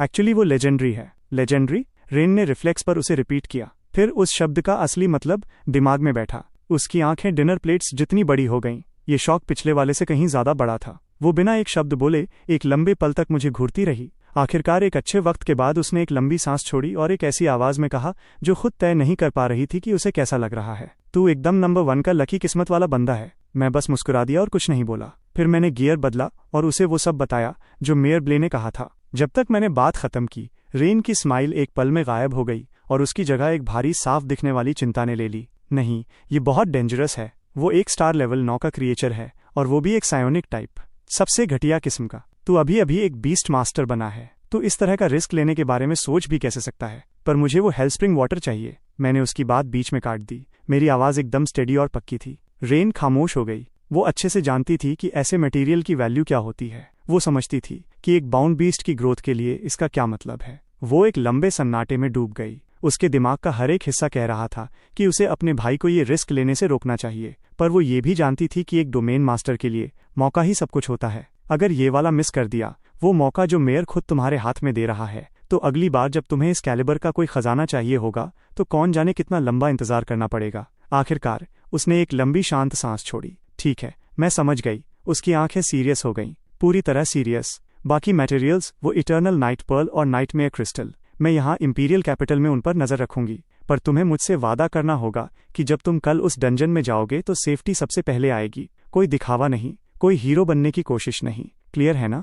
मैंने मजबूती से सर हिलाया। कुछ और बार आगे पीछे याद दिलाने के बाद हमने कॉल एंड कर दिया। बिल्कुल तभी मेरे पीछे से बाथरूम के दरवाजे की एक हल्की आवाज आई। हवा में एक गरम नियमित खुशबू फैल गई, सटल और क्लीन, भाप के एक झोंके के साथ आई हुई। एक नर्म गरम फिगर धीरे से मेरी पीठ से टिक गई और एक हाथों का जोड़ा जो सफेद जेड जैसे पीले थे मेरे गले के चारों तरफ लिपट गया। लिलिथ अभी अभी बात से बाहर निकली थी। वो ढीले तरीके से बस एक वाइट टॉवल में लिपटी हुई थी। उसने अपनी नाजुक ठुड्डी धीरे से मेरे शोल्डर पर रख दी। मास्टर, उसकी आवाज मुश्किल से एक विस्पर से ऊपर थी। लिलिथ के लिए आपने जो कुछ भी किया उस सब के लिए थैंक यू। रियलम के अंदर मौत की कगार तक लड़ना, उस मीटिंग रूम में मेरे लिए अपनी जगह पर टिके रहना, उसने ये सब देखा था। वो जानती है कि आप जो कुछ भी करते हैं वो उसके लिए है, उन रेयर मटेरियल्स को ढूंढने के लिए जो उसे और ज्यादा ताकतवर बनाएंगे। उस एहसास का वजन उसके सीने को एक ऐसी चीज से भर देता है जिसे वो लफ्जों में बयान नहीं कर सकती। एक ऐसी ग्रैटिट्यूड जो इतनी गहरी थी कि दर्द देती थी और उसके नीचे कुछ बिटर स्वीट सा था। लिलिथ ने अपना चेहरा थोड़ा और पास दबाया। सच तो ये है कि बस आपसे मिल पाना, मास्टर, उस कर्स्ड सील से आखिरकार आजाद हो पाना। लिलिथ इसके लिए पहले से ही हद से ज्यादा शुक्रगुजार है। मैं और ताकतवर बनूं या ना बनूं, वो मेरे लिए मायने नहीं रखता। जब तक मैं इस तरह आपके साथ रह सकूं, आपकी हिफाजत कर सकूं, उतना ही काफी है। उसके शब्दों ने मेरे सीने में एक तेज झटका दिया। मैं उनमें एकदम असली सिंसियरिटी महसूस कर सकता था और कुछ बहुत दर्दनाक हद तक छोटा, जैसे वो उससे कहीं कम मांग रही हो जितनी की वो हकदार है। मैंने आगे बढ़कर अपना हाथ धीरे से उसके हाथों पर रख दिया जहां वो मेरे सीने से टिके हुए थे। मेरी आवाज धीमी और शांत निकली। मैं ये सिर्फ तुम्हारे लिए नहीं कर रहा हूँ, मैं इसे अपने लिए भी कर रहा हूँ, ताकि हम दोनों इस तरह की दुनिया में सर्वाइव कर सकें और आगे बढ़ सकें। सो इस पर ज्यादा सोचना बंद करो। अगली सुबह मैं और लिलिथ जाने के लिए तैयार हैं। अपार्टमेंट बिल्डिंग के नीचे एक होवर कार खामोशी से वेट कर रही थी। हम बैक सीट पर बैठ गए। होवर कार बिना किसी आवाज के स्टार्ट हुई और स्मूथली ट्रैफिक में शामिल हो गई। शहर के किनारे पर बनी ब्लैकस्टोन रेंज की तरफ बढ़ते हुए बाहर का नज़ारा ब्लर होकर पीछे छूटता गया और जल्द ही व्यू में घूमती हुई काली चट्टानों के अलावा कुछ नहीं बचा। डंजन का एंट्रेंस एक भारी सिक्योरिटी वाली घाटी के अंदर सेट था जिसे सिटी गार्ड ब्यूरो कंट्रोल करता था। एंट्रेंस की जगह हिल रही थी और ऐसे वॉप हो रही थी जैसे हिले हुए पानी की सरफेस हो। कमिश्नर थॉर्न पहले से ही हमारा वेट कर रहे थे। जब उन्होंने मुझे कार से बाहर निकलते देखा तो उनके माथे पर खिंची हुई त्योरियां बस थोड़ी सी ढीली हुईं। कमिश्नर थॉर्न ने बातों में वक्त बर्बाद नहीं किया, वो डायरेक्टली आगे बढ़े, उस वॉपिंग गेटवे की तरफ गंभीरता से इशारा किया और डंजन के बारे में सबसे नई इंटेलिजेंस सामने रखने लगे। कई राउंड्स के रिमोट स्कैनिंग और एनालिसिस के बेसिस पर हम इस बात को कंफर्म कर सकते हैं कि अंदर का हिस्सा कोई आम गुफा नहीं है। हमने इसे टाइड क्रॉल मेज का नाम दिया है। अंदर के ज्यादातर क्रिएचर्स फाइनल बॉस के डायरेक्ट सायोनिक कंट्रोल में हैं। वही सबसे कोर चैलेंज है। अंदर आप न सिर्फ दुश्मनों के लगातार आने वाले वेव्स का सामना करेंगे बल्कि बॉस के सायोनिक स्ट्राइक्स का भी। बोलते बोलते उन्होंने अपने कोट के अंदर हाथ डाला और एक छोटा सा लैग बॉक्स बाहर निकाला। उन्होंने इसे खोला और एक गरम मुलायम येलो जेड पेंडेंट ध्यान से मेरे हाथ में रख दिया। ये क्लैरिटी जेड है। ये सायोनिक अटैक्स के खिलाफ आपका रेजिस्टेंस बढ़ाता है। एक क्रिटिकल मोमेंट पर इसे क्रश कर देना और ये आपके चारों तरफ एक ताकतवर, एक बार यूज होने वाला सायोनिक बैरियर बना देगा। याद रखना, आपको सिर्फ एक ही चांस मिलेगा। मैंने उस जेड से निकलने वाली हल्की ठंडक को महसूस किया और उसे ध्यान से अपने गले के चारों तरफ लटका लिया। मैंने एक सर हिलाया। फिर कमिश्नर थॉर्न के सीरियस घूरने के बीच मैं और लिलिथ एक दूसरे का हाथ पकड़कर उस रिपलिंग गेटवे के अंदर कदम रख देते हैं। वजन न होने का एक वेव टकराया। दुनिया मेरे पैरों के नीचे से घूम गई। जब ठोस जमीन मेरे पैरों के नीचे वापस आई तो हम पूरी तरह से किसी अलग जगह पर थे। डार्क ग्रे पत्थर का एक विशाल मेज हमारे चारों तरफ फैला हुआ था। दीवारें इतनी ऊंची उठ रही थीं कि ऊपर कोई आसमान दिख ही नहीं रहा था। बस रॉक के दरारों से एक धीमी, अजीब सी चमक बाहर निकल रही थी। अनगिनत आपस में बटे हुए रास्ते हमारे सामने फैले थे, घूमते हुए और एक दूसरे के ऊपर आते हुए, जिसे एक नज़र में समझना नामुमकिन था। हवा में एक धीमी, मुश्किल से महसूस होने वाली सायोनिक एनर्जी घूम रही थी, जैसे इनविजिबल उंगलियां अंदर आने वाले किसी भी इंसान के नर्व्स को लगातार दबा रही हों। दीवारों के साथ लगे अंधेरे में से अचानक कुछ डार्क शेप्स बाहर निकल के आए। ये लो लेवल के क्रिएचर्स थे जिनके दिमाग यहाँ के सायोनिक फील्ड की वजह से पहले ही खराब हो चुके थे। उनकी बॉडीज बहुत ही अजीब और ग्रोटेस्क थीं और आंखें बिल्कुल लाल चमक रही थीं। लिलिथ ने तो अपनी जगह से हिला तक नहीं, उसने बस अपनी नज़र ऊपर उठाई और उसकी आंखों में एक वायलेट लाइट चमकने लगी। वो चार्ज करते हुए क्रिएचर्स हवा में ही फ्रीज हो गए और दर्द से चीखने लगे। उनकी बॉडीज बहुत बुरी तरह से झटके खाने लगीं। फिर ठीक मेरे सामने उन्होंने अपने ही क्लॉज अपने ऊपर चला दिए और वहां ढेर हो गए। लिलिथ के पास जिस लेवल की सायोनिक पावर है, उससे वो बिना कोई स्किल एक्टिवेट किए भी ऐसे लो लेवल के छोटे मोटे कचरे को अपनी उंगलियों पर नचा सकती है। मुझे इस बात का कोई अचंभा नहीं था। इस मेज में किसी बिना दिमाग के मुर्गे की तरह भटकने के बजाय मैंने अपना रिस्ट टर्मिनल निकाला। कमिश्नर थॉर्न ने पहले ही सिटी गार्ड ब्यूरो का एक्सप्लोरेशन मैप अपलोड कर दिया था। एक पेल ब्लू रंग का होलोग्राफिक डिस्प्ले मेरे सामने पॉपअप हुआ। मेज का पूरा 3 डायमेंशनल लेआउट एकदम शार्प डिटेल में दिख रहा था। जोंग डुआन के नेविगेशन सिस्टम द्वारा कैलकुलेट किया गया एक गोल्डन रूट लेयर्ड कॉरिडोर्स को काटता हुआ सीधा मेज के सबसे गहरे पॉइंट यानी बॉस के लेयर की तरफ इशारा कर रहा था। मैप की मदद से हम उस गोल्डन पाथ पर चलते हुए मेज में बहुत तेजी से आगे बढ़े। रास्ते में हमें सायोनिक कंट्रोल वाले क्रिएचर्स के कई और वेव्स मिले। लिलिथ ने उन सबको सबसे एफिशिएंट तरीके से निपटाया। कई घंटों बाद रास्ता अचानक खुल गया। एक बहुत बड़ा अंडरग्राउंड कैवर्न हमारे सामने फैला हुआ था। फाइनली हमें डंजन का फाइनल बॉस दिख गया। कैवर्न के बिल्कुल सेंटर में एक भयानक मास बैठा था, एक बड़ा सा ग्रीन ब्लॉब ऑफ फ्लैश जो किसी जायंट स्लाइम जैसा लग रहा थी। उसकी सरफेस एकदम स्लिक और चमकदार थी। उसके सेंटर में एक बहुत बड़ी आंख थी। उस मास के बेस से असंख्य मोटी सेमी ट्रांसपेरेंट न्यूरल टेंड्रिल्स निकलकर कैवर्न की दीवारों में अंदर तक धसी हुई थीं। मैंने तुरंत अपना चीट पैनल खोला। Mind field grade heroic tier 5 level lower star level 9 strength 51 agility 78 constitution 63 spirit 170। जिस पल मैं और लिलिथ वहां प्रकट हुए, माइंड फील्ड ने तुरंत हम पर नजर टिका दी, लेकिन उसने तुरंत अटैक नहीं किया। इसके बजाय उसमें से एक साइलेंट सायोनिक श्रीक बाहर निकली जो एक झटके में पूरे मेज में फैल गई। अगले ही सेकंड कैवर्न में खुलने वाली हर एक टनल से क्रिएचर्स का एक काला समुंदर बाहर आने लगा। उन सब की आंखें लाल चमक रही थीं और उनकी अपनी थोड़ी सी भी सोचने समझने की क्षमता खत्म हो चुकी थी। उनके लेवल स्टार लेवल 2 से 5 के बीच थे और वो लोग तादाद में कई दर्जन थे। वो अपनी जान की परवाह किए बिना चार्ज कर रहे थे और उन्होंने माइंड फील्ड के सामने फ्लैश और बोन की एक दीवार खड़ी कर दी थी। माइंड फील्ड का प्लान एकदम साफ था। सबसे पुरानी और सबसे ब्रूटल टैक्टिक दुश्मन को तब तक लाशों के ढेर में दबाए रखो जब तक वो टूट ना जाए। मैंने उस क्रिएचर्स की खत्म ना होने वाली वेव को देखा और मेरे चेहरे पर एक अजीब सा एक्सप्रेशन आया। मैं माइंड फील्ड की इस कॉशियस और विशिष्ट स्ट्रैटेजी को साफ देख सकता था। मैंने अपना सिर लिलिथ की तरफ थोड़ा झुकाया और धीरे से कहा, ये हमसे डर रहा है। ये इस सारे कैनन फॉडर का यूज करके हमें थकाना चाहता है। अगर ऐसी बात है तो चलो इसे एक असली सरप्राइज देते हैं। लिलिथ आगे बढ़ी। उस कैवर्न की बिना हवा वाली जगह में भी उसकी ब्लैक स्कर्ट थोड़ी हिली। उसने अपना एक हाथ, जो ट्रांसलूसेंट पोर्सिलेन जैसा गोरा और साफ था, अपने चेस्ट तक उठाया। उसके होंठ खुले और उसके गले से फैटल एल्योर से भरे हुए पुराने क्रिप्टिक सिलेबल्स धीरे धीरे निकलने लगे। उसके बोलने की आवाज बहुत तेज नहीं थी, पर उसमें एक ऐसी पावर थी जो सीधा सोल को काटती हुई कैवर्न के हर कोने में साफ गूंज रही थी, यहाँ तक कि फुल फोर्स में चार्ज करते हुए सैकड़ों क्रिएचर्स के शोर से भी ऊपर उठ रही थी। Skill activated, fog of the dead zone. Caster को सेंटर में रखकर ये एक फैलता हुआ ब्लू वायलेट मिस्ट समन करता है जो आसपास के एरिया को कवर कर लेता है। जो भी क्रिएचर इसमें सांस लेगा वो इल्यूजन्स में डूब जाएगा और दुश्मन दोस्त में फर्क नहीं कर पाएगा। अगर कोई इससे सांस के जरिए अंदर ना भी ले तो लंबे समय तक स्किन कांटेक्ट में रहना ही इस इफेक्ट को ट्रिगर करने के लिए काफी है। जैसे ही आखिरी सिलेबल खत्म हुआ, लिलिथ की बॉडी से हर तरफ एक घन गोरा वायलेट मिस्ट निकलने लगा जो इतना थिक था कि लगभग सॉलिड लग रहा था। वो वायलेट मिस्ट गोल गोल घूमते हुए जिंदा हो उठा। उसके अंदर असंख्य अट्रैक्टिव सिलहूट्स घूमती और डांस करती हुई दिखीं। असंख्य सुंदर चेहरे आपको देखकर मुस्कुरा रहे थे। हवा में एक ऐसी हॉन्टिंग मेलोडी फैल गई जो रूह में समा रही थी। कानों में घुसती हुई किसी भी लिविंग थिंग के अंदर छुपी हुई वायलेंस और डिस्ट्रक्शन की सबसे पुरानी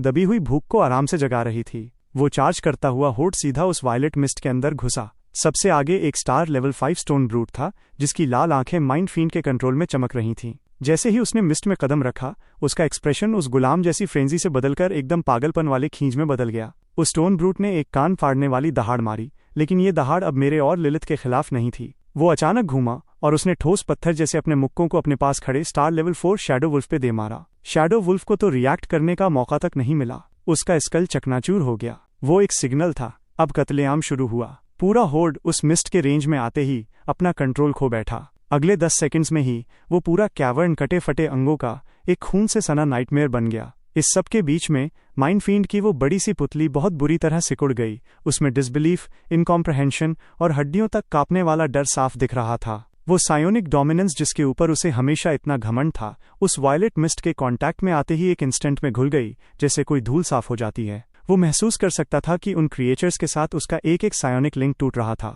जिसे किसी और ज्यादा डोमिनेंट, ज्यादा एडवांस्ड और पूरी तरह आउट ऑफ लीग पावर ने ओवरराइड कर दिया था। और ये सिर्फ टूटना नहीं था, वो छोटी, डेलिकेट और सुंदर दिखने वाली फिगर एक ऐसी सायोनिक कंट्रोलर थी जो उससे खुद से कई गुना ज्यादा टेरिफाइंग थी। भागो, बस यही एक अकेला थॉट उसके दिमाग के हर कोने में फैल गया। एक गहरी, भारी थड की आवाज आई। माइंडफील्ड की वो फैली हुई स्लिक बॉडी स्टोन फ्लोर से खुद को आजाद करने के लिए खिंची। उसकी semi transparent neural tendrils cavern की दीवारों से एक एक करके उखड़ने लगी, अपने साथ पत्थर के टुकड़े और धूल खींचती हुई। उनमें से सबसे मोटी दर्जनों टेंड्रिल्स फ्लोर पर किसी जायंट ऑक्टोपस के हाथ की तरह फड़फड़ाने लगी। वो फ्लैश का बड़ा सा ढेर एक ऐसी स्पीड से भागा जो उसके साइज के हिसाब से बिल्कुल अजीब थी, कैवर्न के पीछे बने उस डार्क टनल की तरफ पागलों की तरह दौड़ते हुए। दोबारा सोचो, लिलिथ, जो उस वायलेट मिस्ट के सेंटर में खड़ी थी, ने उस बड़े से ब्लॉब को डर के मारे भागते हुए देखा। उसके होठों पर एक ठंडी और कॉन्टेम्पचुअस स्माइल आई। उसने अपनी जगह पर बस एक हल्का सा आफ्टर इमेज छोड़ा और उसकी पूरी बॉडी ब्लैक लाइटनिंग की एक कौंध बनकर एक ही पल में उस गैप को खत्म करने के लिए आगे बढ़ गई।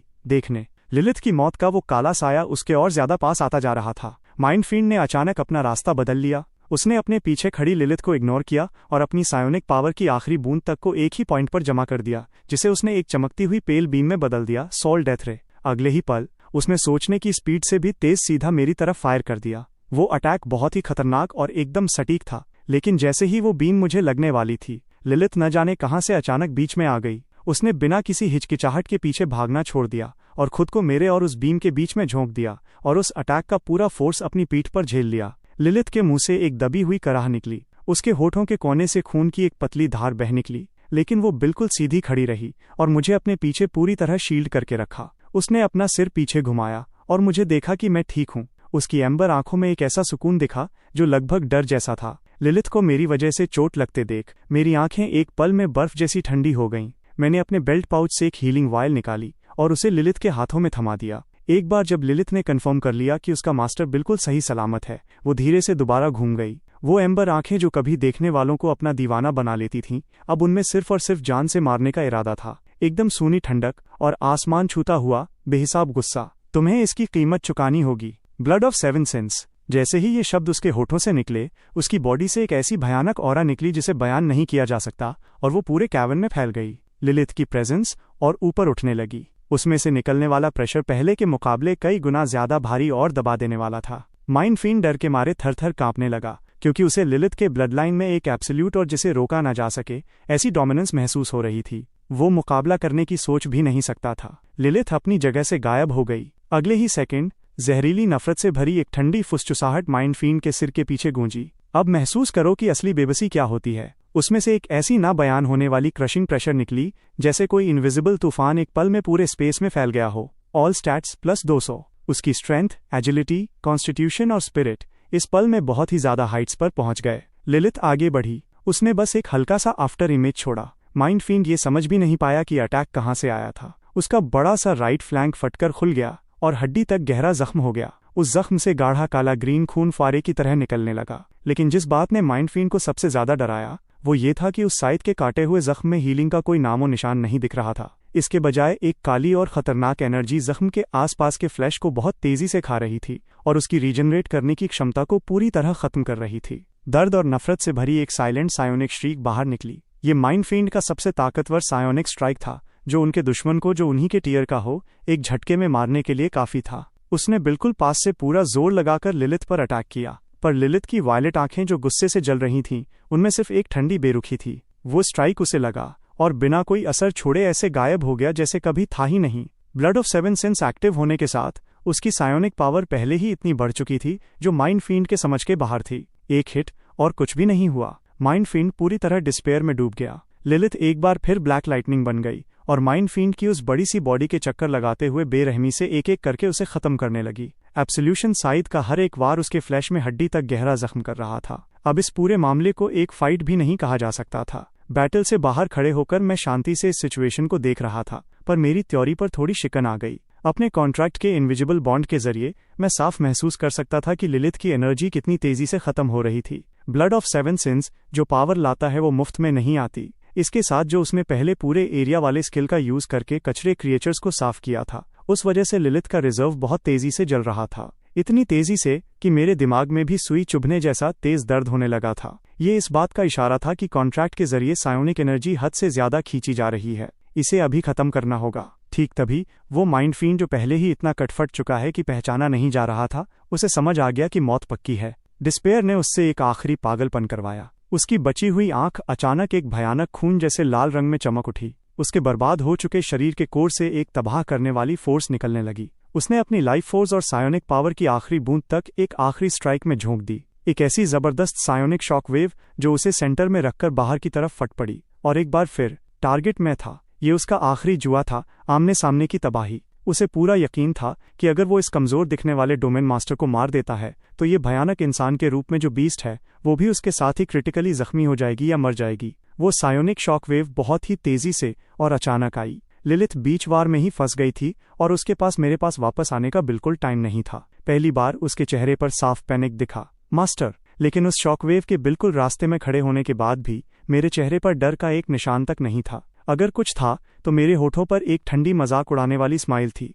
मैंने धीरे से अपना हाथ उठाया और इससे पहले कि वो शॉकवेव मुझे छू पाती, मैंने अपने चेस्ट पर लटकते हुए गर्म जेड पेंडेंट को तोड़ दिया। एक तेज चटकने की आवाज आई। एक मिट्टी जैसे पीले रंग का थिक बैरियर जो किसी किले की दीवार जैसा मजबूत था, मेरे चारों तरफ पूरी तरह से सील हो गया। सायोनिक शॉकवेव ठीक उसी पल वहां पहुंची, बैरियर से टकराई और बिखर गई और असंख्य बिना नुकसान पहुंचाने वाली चिंगारियों में बदलकर गायब हो गई। बैरियर के अंदर मैं बिल्कुल सही सलामत खड़ा था। माइंडफील्ड का आंख एकदम साफ डिस्पेयर और डिसबिलीफ से भर गया। उसकी कॉन्शियसनेस ठीक इसी पल में हमेशा के लिए फ्रीज हो गई। वो जेट ब्लैक साइड जो एक क्रिम्सन ग्लो में सांस ले रहा था, उसने आखिरी कामयाबी हासिल कर ली। उसने माइंडफील्ड के कोर को चीर दिया और उसकी जिंदगी की आखिरी चिंगारी को भी बुझा दिया। माइंडफील्ड के मरते ही लाइट का एक बहुत बड़ा तूफान लिलिथ की बॉडी के अंदर समाने लगा। उसकी पूरी फ्रेम पर एक वायलेट चमक उठी और मैंने महसूस किया कि मेरी अपनी मेंटल पावर और फिजिकल स्ट्रेंथ भी इसके जवाब में बढ़ गई है। लिलिथ का लेवल एक बार फिर ऊपर चला गया था। मॉर्टल रैंक स्टार लेवल 8। डंजन के फाइनल बॉस के मरते ही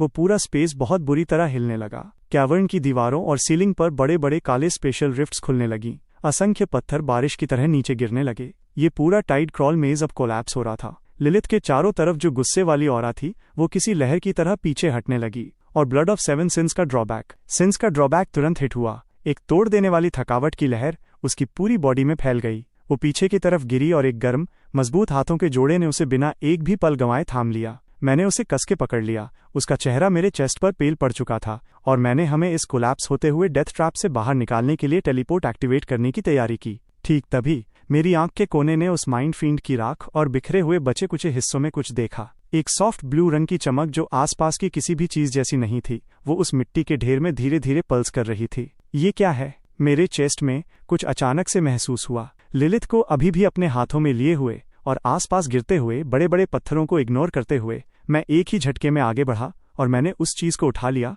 जो देखने में एक डीप सी सैफायर जैसी लग रही थी। एकदम चमकता हुआ क्रिस्टल क्लियर कोर। वो मेरी हथेली में गर्म और स्मूथ लग रहा था। उसके अंदर तारों की एक पूरी गैलेक्सी जैसा कुछ धीरे धीरे घूम रहा रेजोनेंस पैदा कर रहा था, जिसमें से एक प्योर और बहुत ही बड़ी सोल एनर्जी निकल रही थी। जिस पल मेरी उंगलियां उस पर बंद हुईं, मेरे दिमाग में टेक्स्ट की एक लाइन दिखी। Soil crystal core effect beast master की सायोनिक पावर को बहुत ज्यादा बढ़ा देता है। एक मॉर्टल रैंक के बीस्ट मास्टर को जो सायोनिक थ्रेशोल्ड को पूरा करता हो, समय से पहले ही बीस्ट वॉइड अनलॉक करने की इजाजत देता है। मेरी सांस तेज हो गई। बीस्ट वॉइड वो एक ऐसी लैंडमार्क एबिलिटी है जो आमतौर पर सिर्फ उन बीस्ट मास्टर्स के लिए रिजर्व्ड होती है जो स्पिरिट रैंक पर एडवांस कर चुके हैं। वो उस टीयर की सबसे बड़ी पहचान वाली पावर है, अपने अंदर ही एक इंडिपेंडेंट डायमेंशनल स्पेस खोलने की क्षमता। इसमें ना सिर्फ एक बाउंड बीस्ट बहुत ही तेज स्पीड से रेस्ट और रिकवर कर सकता है, बल्कि ये एक पर्सनल स्टोरेज की तरह भी काम करता है, जिसके असंख्य फायदे हैं। एक मॉर्टल रैंक के बीस्ट मास्टर के लिए इस छोटे से क्रिस्टल कोर की कीमत लगभग अनमोल थी।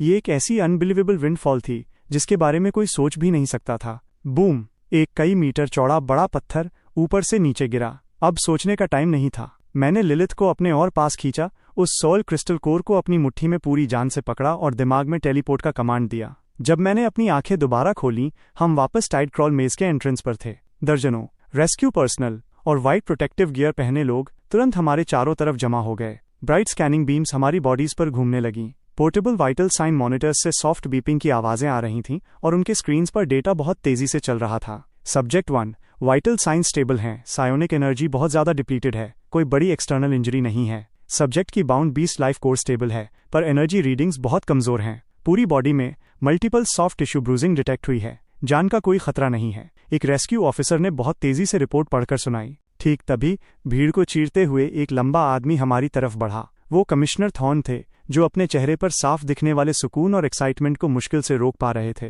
तुम सही सलामत वापस आ गए। मैंने लिलिथ को पकड़ा और अपने पीछे देखा। वो काला केव एंट्रेंस पूरी तरह गायब हो चुका था। उस जगह पर अब सिर्फ एक स्मूथ रॉक फेस बची थी। वो पहले ही सील हो चुका है। मेरी आवाज थोड़ी भारी और सूखी हुई निकली। कमिश्नर थॉर्न ने मजबूती से सिर हिलाया। हमारी रीडिंग्स के मुताबिक ये अनस्टेबल नया बना डंजन पूरी तरह क्लोज हो चुका है। कुछ ही समय में यहाँ एक बिल्कुल नया स्टेबल रेल्म बन जाएगा। मैं पूरे लिनवान सिटी की तरफ से हमारा सबसे गहरा शुक्रिया अदा करना चाहता हूँ, जो तुमने और तुम्हारी बाउंड बीस्ट ने कर दिखाया है। आसपास खड़ी सिटी गार्ड रेस्क्यू टीम मुझे बड़े ही सम्मान और क्यूरियोसिटी के मिक्स एक्सप्रेशन के साथ देख रही थी। कमिश्नर थॉर्न ने आगे कहा, मैं जानता हूँ तुम थक चुके हो, पर हमें अंदर क्या हुआ था उसकी एक छोटी सी डिटेल चाहिए होगी, खासकर फाइनल बॉस के बारे में। वो इन्फॉर्मेशन बहुत वैल्यूएबल है। मैंने लिलिथ को पकड़ा और एक छोटी सी क्लिप समरी सुनाई, पर उन थोड़े से सेंटेंसेस ने ही भीड़ में एक झटका पैदा कर दिया।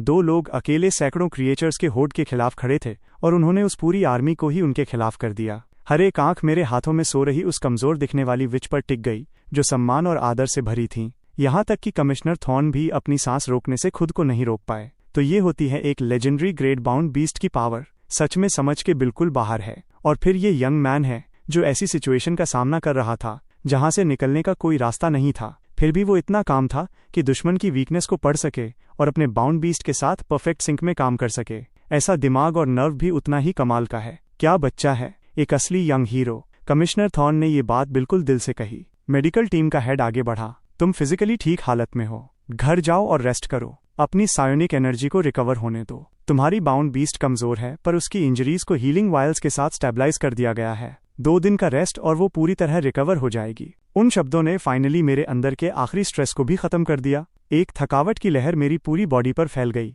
वो सेफ है, लिलिथ बिल्कुल ठीक हो जाएगी। कमिश्नर थॉर्न ने मेरे चेहरे पर थकावट देखी और मुझे और ज्यादा फोर्स नहीं किया। यहाँ का सब संभाल लिया गया है, घर जाओ और रेस्ट करो, तुम्हें आने वाले एंट्रेंस एग्जाम की तैयारी करनी है। वो थोड़ा रुके, फिर उन्होंने एक और बात जोड़ी, एक और बात। डंजन के अंदर टाइम अलग तरीके से चलता है। जो तुम्हें और तुम्हारी बीस्ट को आधा दिन लगा, यहाँ बाहर पूरे 2 दिन बीत चुके हैं। पूरे 2 दिन। मैंने इस बात को आराम से लिया। डंजन और बाहर की दुनिया के बीच ऐसा टाइम डिफरेंस होना कोई अनोखी बात नहीं थी। रही बात तुम्हारे इनाम की हेल्सप्रिंग वाटर, मैं जल्द ही किसी से उसे पर्सनली तुम्हारे घर डिलीवर करवा दूंगा। कमिश्नर थॉर्न ने अपना वादा दिया। थैंक यू कमिश्नर, मैंने सिर हिलाया। मैं घर जाने के लिए तैयार था। इस जगह पर बहुत सारी आंखें थीं। ये ऐसी जगह नहीं थी जहां मुझे ज्यादा देर रुकना चाहिए। मुझे जितना जल्दी हो सके और बिल्कुल सेफ्टी के साथ वापस जाना था और उस सॉइल क्रिस्टल कोर को एब्जॉर्ब करना था। ऐसा खजाना सिर्फ तभी सच में आपका होता है जब वो आपकी अपनी स्ट्रेंथ का हिस्सा बन जाए। अपने अपार्टमेंट में वापस आकर मैंने धीरे से लिलिथ को लिविंग रूम के काउच पर लेटा दिया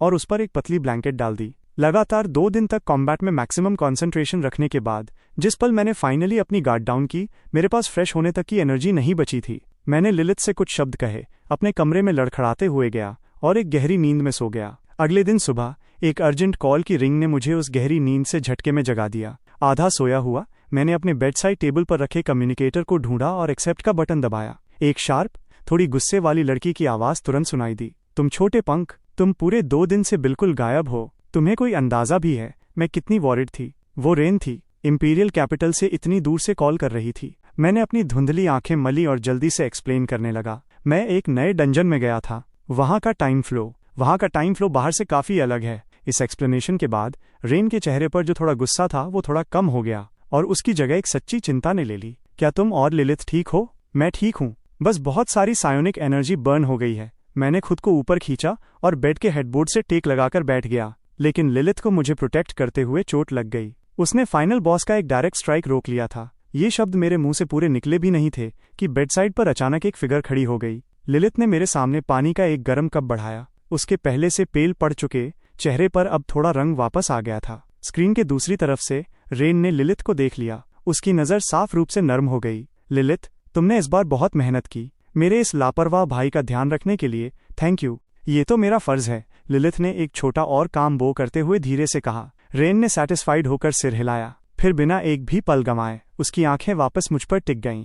तो डंजन कैसा रहा? कुछ अच्छा मिला क्या? मैंने अपनी आवाज को काफी धीमा किया। मुझे एक सॉइल क्रिस्टल कोर मिला है। जिस पल ये शब्द उसके कानों में पड़े, रेन का एक्सप्रेशन एकदम फ्रीज हो गया। उसकी आंखें पूरी फट गईं और वो मुझ पर ही टिक गई। पूरे 10 सेकंड से ज्यादा का टाइम बीत गया। रेन का चेस्ट बहुत तेजी से ऊपर नीचे हो रहा था। ये साफ था कि उसका दिमाग बिल्कुल भी काम नहीं था। तुम कितने लकी छोटे पंख हो। उसने फाइट के बारे में एक भी बात नहीं पूछी। इसके बजाय उसने तुरंत कहा, इस बारे में किसी भी दूसरे इंसान को पता नहीं चलना चाहिए। कोई बिल्कुल सेफ जगह ढूंढो और इसे अभी के अभी एब्जॉर्ब कर लो। मैंने मजबूती से सिर हिलाया। मेरा भी बिल्कुल यही प्लान है। फिर रेन ने मुझे समझाया कि सॉइल क्रिस्टल कोर का यूज कैसे करना है। कॉल खत्म होने के कुछ ही देर बाद घर की डोरबेल बजी। बाहर सिटी गार्ड ब्यूरो के 2 ऑफिसर्स खड़े थे। मैंने दरवाजा खोला। लीड ऑफिसर ने कंफर्म किया, कमिश्नर थॉर्न के ऑर्डर्स पर हम यहाँ आपका मिशन रिवॉर्ड डिलीवर करने आए हैं। प्लीज इस पर साइन कर दीजिए। मैंने वो केस लिया, उन्हें थैंक यू कहा और हैंडओवर डॉक्यूमेंट पर साइन कर दिया। दोनों ऑफिसर्स ने सैल्यूट किया और बिना किसी देरी के वहां से चले गए, एकदम क्लीन और प्रोफेशनल। मैंने दरवाजा बंद किया और केस को खोला। एक हड्डी तक कांप देने वाली ठंडी हवा मुझसे टकराई। केस के बिल्कुल सेंटर में एक क्रिस्टल वायल रखा था जो इंक जैसे काले लिक्विड से आधा भरा हुआ था। उसकी सरफेस पर एक हल्की काली धुंध घूमती हुई दिख रही थी। इसे देखकर मेरे चेस्ट में कुछ धीरे से महसूस हुआ। लिलिथ के ग्रेड को एडवांस करने के लिए जो 3 मटेरियल्स चाहिए थे, उनमें से एक फाइनली हमारे पास था। मैंने लिलिथ की तरफ देखा और वो हेल्सप्रिंग वाटर उसे संभाल कर रखने के लिए थमा दिया। फिर मैंने एक लंबी गहरी सांस ली और अपनी कमर पर बंधे स्टोरेज पाउच से वो सोल क्रिस्टल कोर बाहर निकाला। पूरी रात रेस्ट करने के बाद मेरी सायोनिक पावर वापस अपने एब्सोल्यूट पीक पर थी। लिलिथ भी अच्छी हालत में थी। जब तक मैं ये करूं, वो मेरे लिए पहरा दे सकती थी। बीस्ट वॉइड को अनलॉक करने का अटेम्प्ट करने के लिए ये बिल्कुल परफेक्ट मोमेंट था। मैं लिविंग रूम के फ्लोर पर पालथी मारकर बैठ गया और उस सॉइल क्रिस्टल कोर को अपनी खुली हथेली पर रख लिया। वो मेरी स्किन पर गर्म और स्मूथ लग रहा था। उसके अंदर अरबों तारे धीरे धीरे ड्रिफ्ट और घूम रहे थे, जिसमें से एक प्योर और बाउंडलेस सोल एनर्जी निकल रही थी। लिलिथ बिल्कुल पास में ही खड़ी थी, जो साफ टेंस दिख रही थी और उसकी पतली मुट्ठी बिना उसके जाने ही कस गई थी। उसने पहले ही अपना मन बना लिया था, जिस पल उसे एब्जॉर्प्शन के दौरान कुछ भी गलत होने का छोटा सा भी साइन दिखेगा, वो किसी भी कीमत पर उस क्रिस्टल को मुझसे दूर खींच लेगी। मैंने अपनी आंखें बंद की और अपनी सांस को स्टेबलाइज किया। धीरे धीरे मैंने उस क्रिस्टल कोर को अपने फोरहेड के सेंटर पर प्रेस किया। एक ठंडक का एहसास मेरी स्किन से टकराया, जो मेरे दिमाग को झटके में जगा देने के लिए काफी था। मैंने अपनी घन और सॉलिड सायोनिक पावर को एक पतली, सटीक और ना टूटने वाली प्रोब जैसा बनाया और उसे धीरे से अपने माथे पर रखे क्रिस्टल से कांटेक्ट करने दिया। एक ऐसी आवाज आई जो पहले कभी नहीं सुनी थी। सोल के बिल्कुल गहरे हिस्से से उठने वाली एक गूंज मेरे दिमाग के अंदर फट पड़ी। एक ही पल में वो डीप ब्लू क्रिस्टल एक बेहद खूबसूरत लाइट से चमक उठा, जैसे वो जिंदा हो गया हो। फिर वो सॉलिड क्रिस्टल पिघलने लगा। वो एक प्योर घोस्टली ब्लू लिक्विड में बदल गया और बिना एक भी बूंद गंवाए मेरे फोरहेड के अंदर समा गया। बूम! एक ऐसी फोर्स जो मॉर्टल रैंक की लिमिट से कहीं ज्यादा ऊपर थी। एक भयानक सायोनिक प्रेशर बिना किसी वार्निंग के मेरी बॉडी से निकला और पूरे रूम में फैल गया। लिलिथ की एम्बर आंखें एकदम शार्प फोकस में आ गईं। उसकी बॉडी इंस्टिंक्टिवली रिजिड हो गई और वो अपने हाईएस्ट अलर्ट स्टेट में आ गई। वो इसे साफ महसूस कर सकती थी। इस फोर्स का सोर्स और कोई नहीं बल्कि उसके सामने आंखें बंद किए पालथी मारकर बैठा उसका मास्टर था। ये सायोनिक प्रेशर एकदम प्योर और ओवरवेलमिंग था। ये असल में उसकी अपनी नॉर्मल सायोनिक स्ट्रेंथ से भी कहीं ज्यादा था। ये कैसे पॉसिबल है? खुद एक सायोनिक टाइप बाउंड बीस्ट होने के नाते उसकी सायोनिक पावर एक ऐसे लेवल पर थी जहां कोई आम इंसान आसपास भी नहीं भटक सकता था। लेकिन इस वक्त मेरी सायोनिक पावर एक ऐसे तरीके से एक्सप्लोड हो रही थी जो सारे लॉजिक के खिलाफ था। मेरा दिमाग सिर्फ गूंज ही नहीं रहा था, वो एक ऐसी दुनिया बन चुका था जो पूरी तरह उल्टी पुल्टी हो गई थी। वो घोस्टली ब्लू फोर्स जो कभी सॉल क्रिस्टल कोर थी, वो मेरे इनर वर्ल्ड में किसी नदी की तरह बाढ़ तोड़कर अंदर घुस गई। तारों का एक ऐसा तूफान जो वाइल्ड और जिसे रोका न जा सके ऐसा था। वो मुझे चीर रहा थी, स्ट्रेच कर रहा था और एक्सपैंड कर रहा था। मैंने अपने फोकस की एक एक बूंद का यूज करके उसे गाइड किया और उस रॉ वायलेंट सोल एनर्जी को अपने अंदर रास्ता बनाने दिया। लिलिथ पूरे ध्यान से रिजिड होकर देख रही थी। उसका चेहरा बदल रहा था। एक पल में गुस्से से लाल हो जाता तो अगले ही पल डर से पेल पड़ जाता। उसके फोरहेड पर स्वेट की छोटी बूंदें निकल आईं। वो महसूस कर सकती थी कि उसका मास्टर एक ऐसी ट्रांसफॉर्मेशन से गुजर रहा है जो इमेजिनेशन के बाहर है। वो इसमें इंटरफियर नहीं कर सकती थी। वो बस वहां खड़े होकर गार्ड ही कर सकती थी। टाइम का कुछ पता नहीं चला। फिर एक साफ, क्लियर चटकने की आवाज मेरी कॉन्शियसनेस में गूंजी। मेरा इनर वर्ल्ड पूरा खुल गया। मेरे सामने एक बहुत बड़ा, शांत ब्लू वायलेट वॉइड फैला हुआ था। उसके सेंटर में एक चमकता हुआ चांद तैर रहा था, जिसमें से एक नर्म सिल्वर चमक निकल रही थी। वो चांद मेरे सोल का कोर था। ये मेरा बीस्ट वॉइड था। मैं इसे एकदम साफ महसूस कर सकता था। मेरी सायोनिक सीलिंग कम से कम 10 गुना बढ़ चुकी थी, और इससे भी ज्यादा लिलिथ और मेरे बीच का जो कॉन्ट्रैक्ट लिंक था वो इस स्पेस के अंदर असंख्य गुना एम्पलीफाई हो गया था। मैं इस वक्त लिलिथ की हार्टबीट तक को सुन सकता था, इतना साफ जैसे वो मेरी अपनी हो। उस चिंता के नीचे, उस टेंशन के नीचे जो सबसे गहरा दफन था, वो था प्यार। वापस लिविंग रूम में वो साइनिक प्रेशर का तूफान जो मुझसे निकला था वो किसी लहर की तरह पीछे हट गया और पूरी तरह मेरी बॉडी के अंदर वापस चला गया। मेरी बंद आंखें धीरे से खुलीं। उन डार्क प्यूपिल्स के बिल्कुल अंदर एक गैलेक्सी जैसा कुछ घूम रहा था। लिलिथ दौड़कर मेरे पास आई। उसकी आंखें बहुत तेजी से मुझे स्कैन कर रही थीं, ये चेक करते हुए कि मैं ठीक हूं या नहीं। मैंने चिंता से भरे उसके चेहरे को देखा और कुछ नहीं कहा। मैंने बस अपना हाथ आगे बढ़ाया और उसके चीक को धीरे से खींच दिया। चिंता मत करो, मैंने कर दिखाया।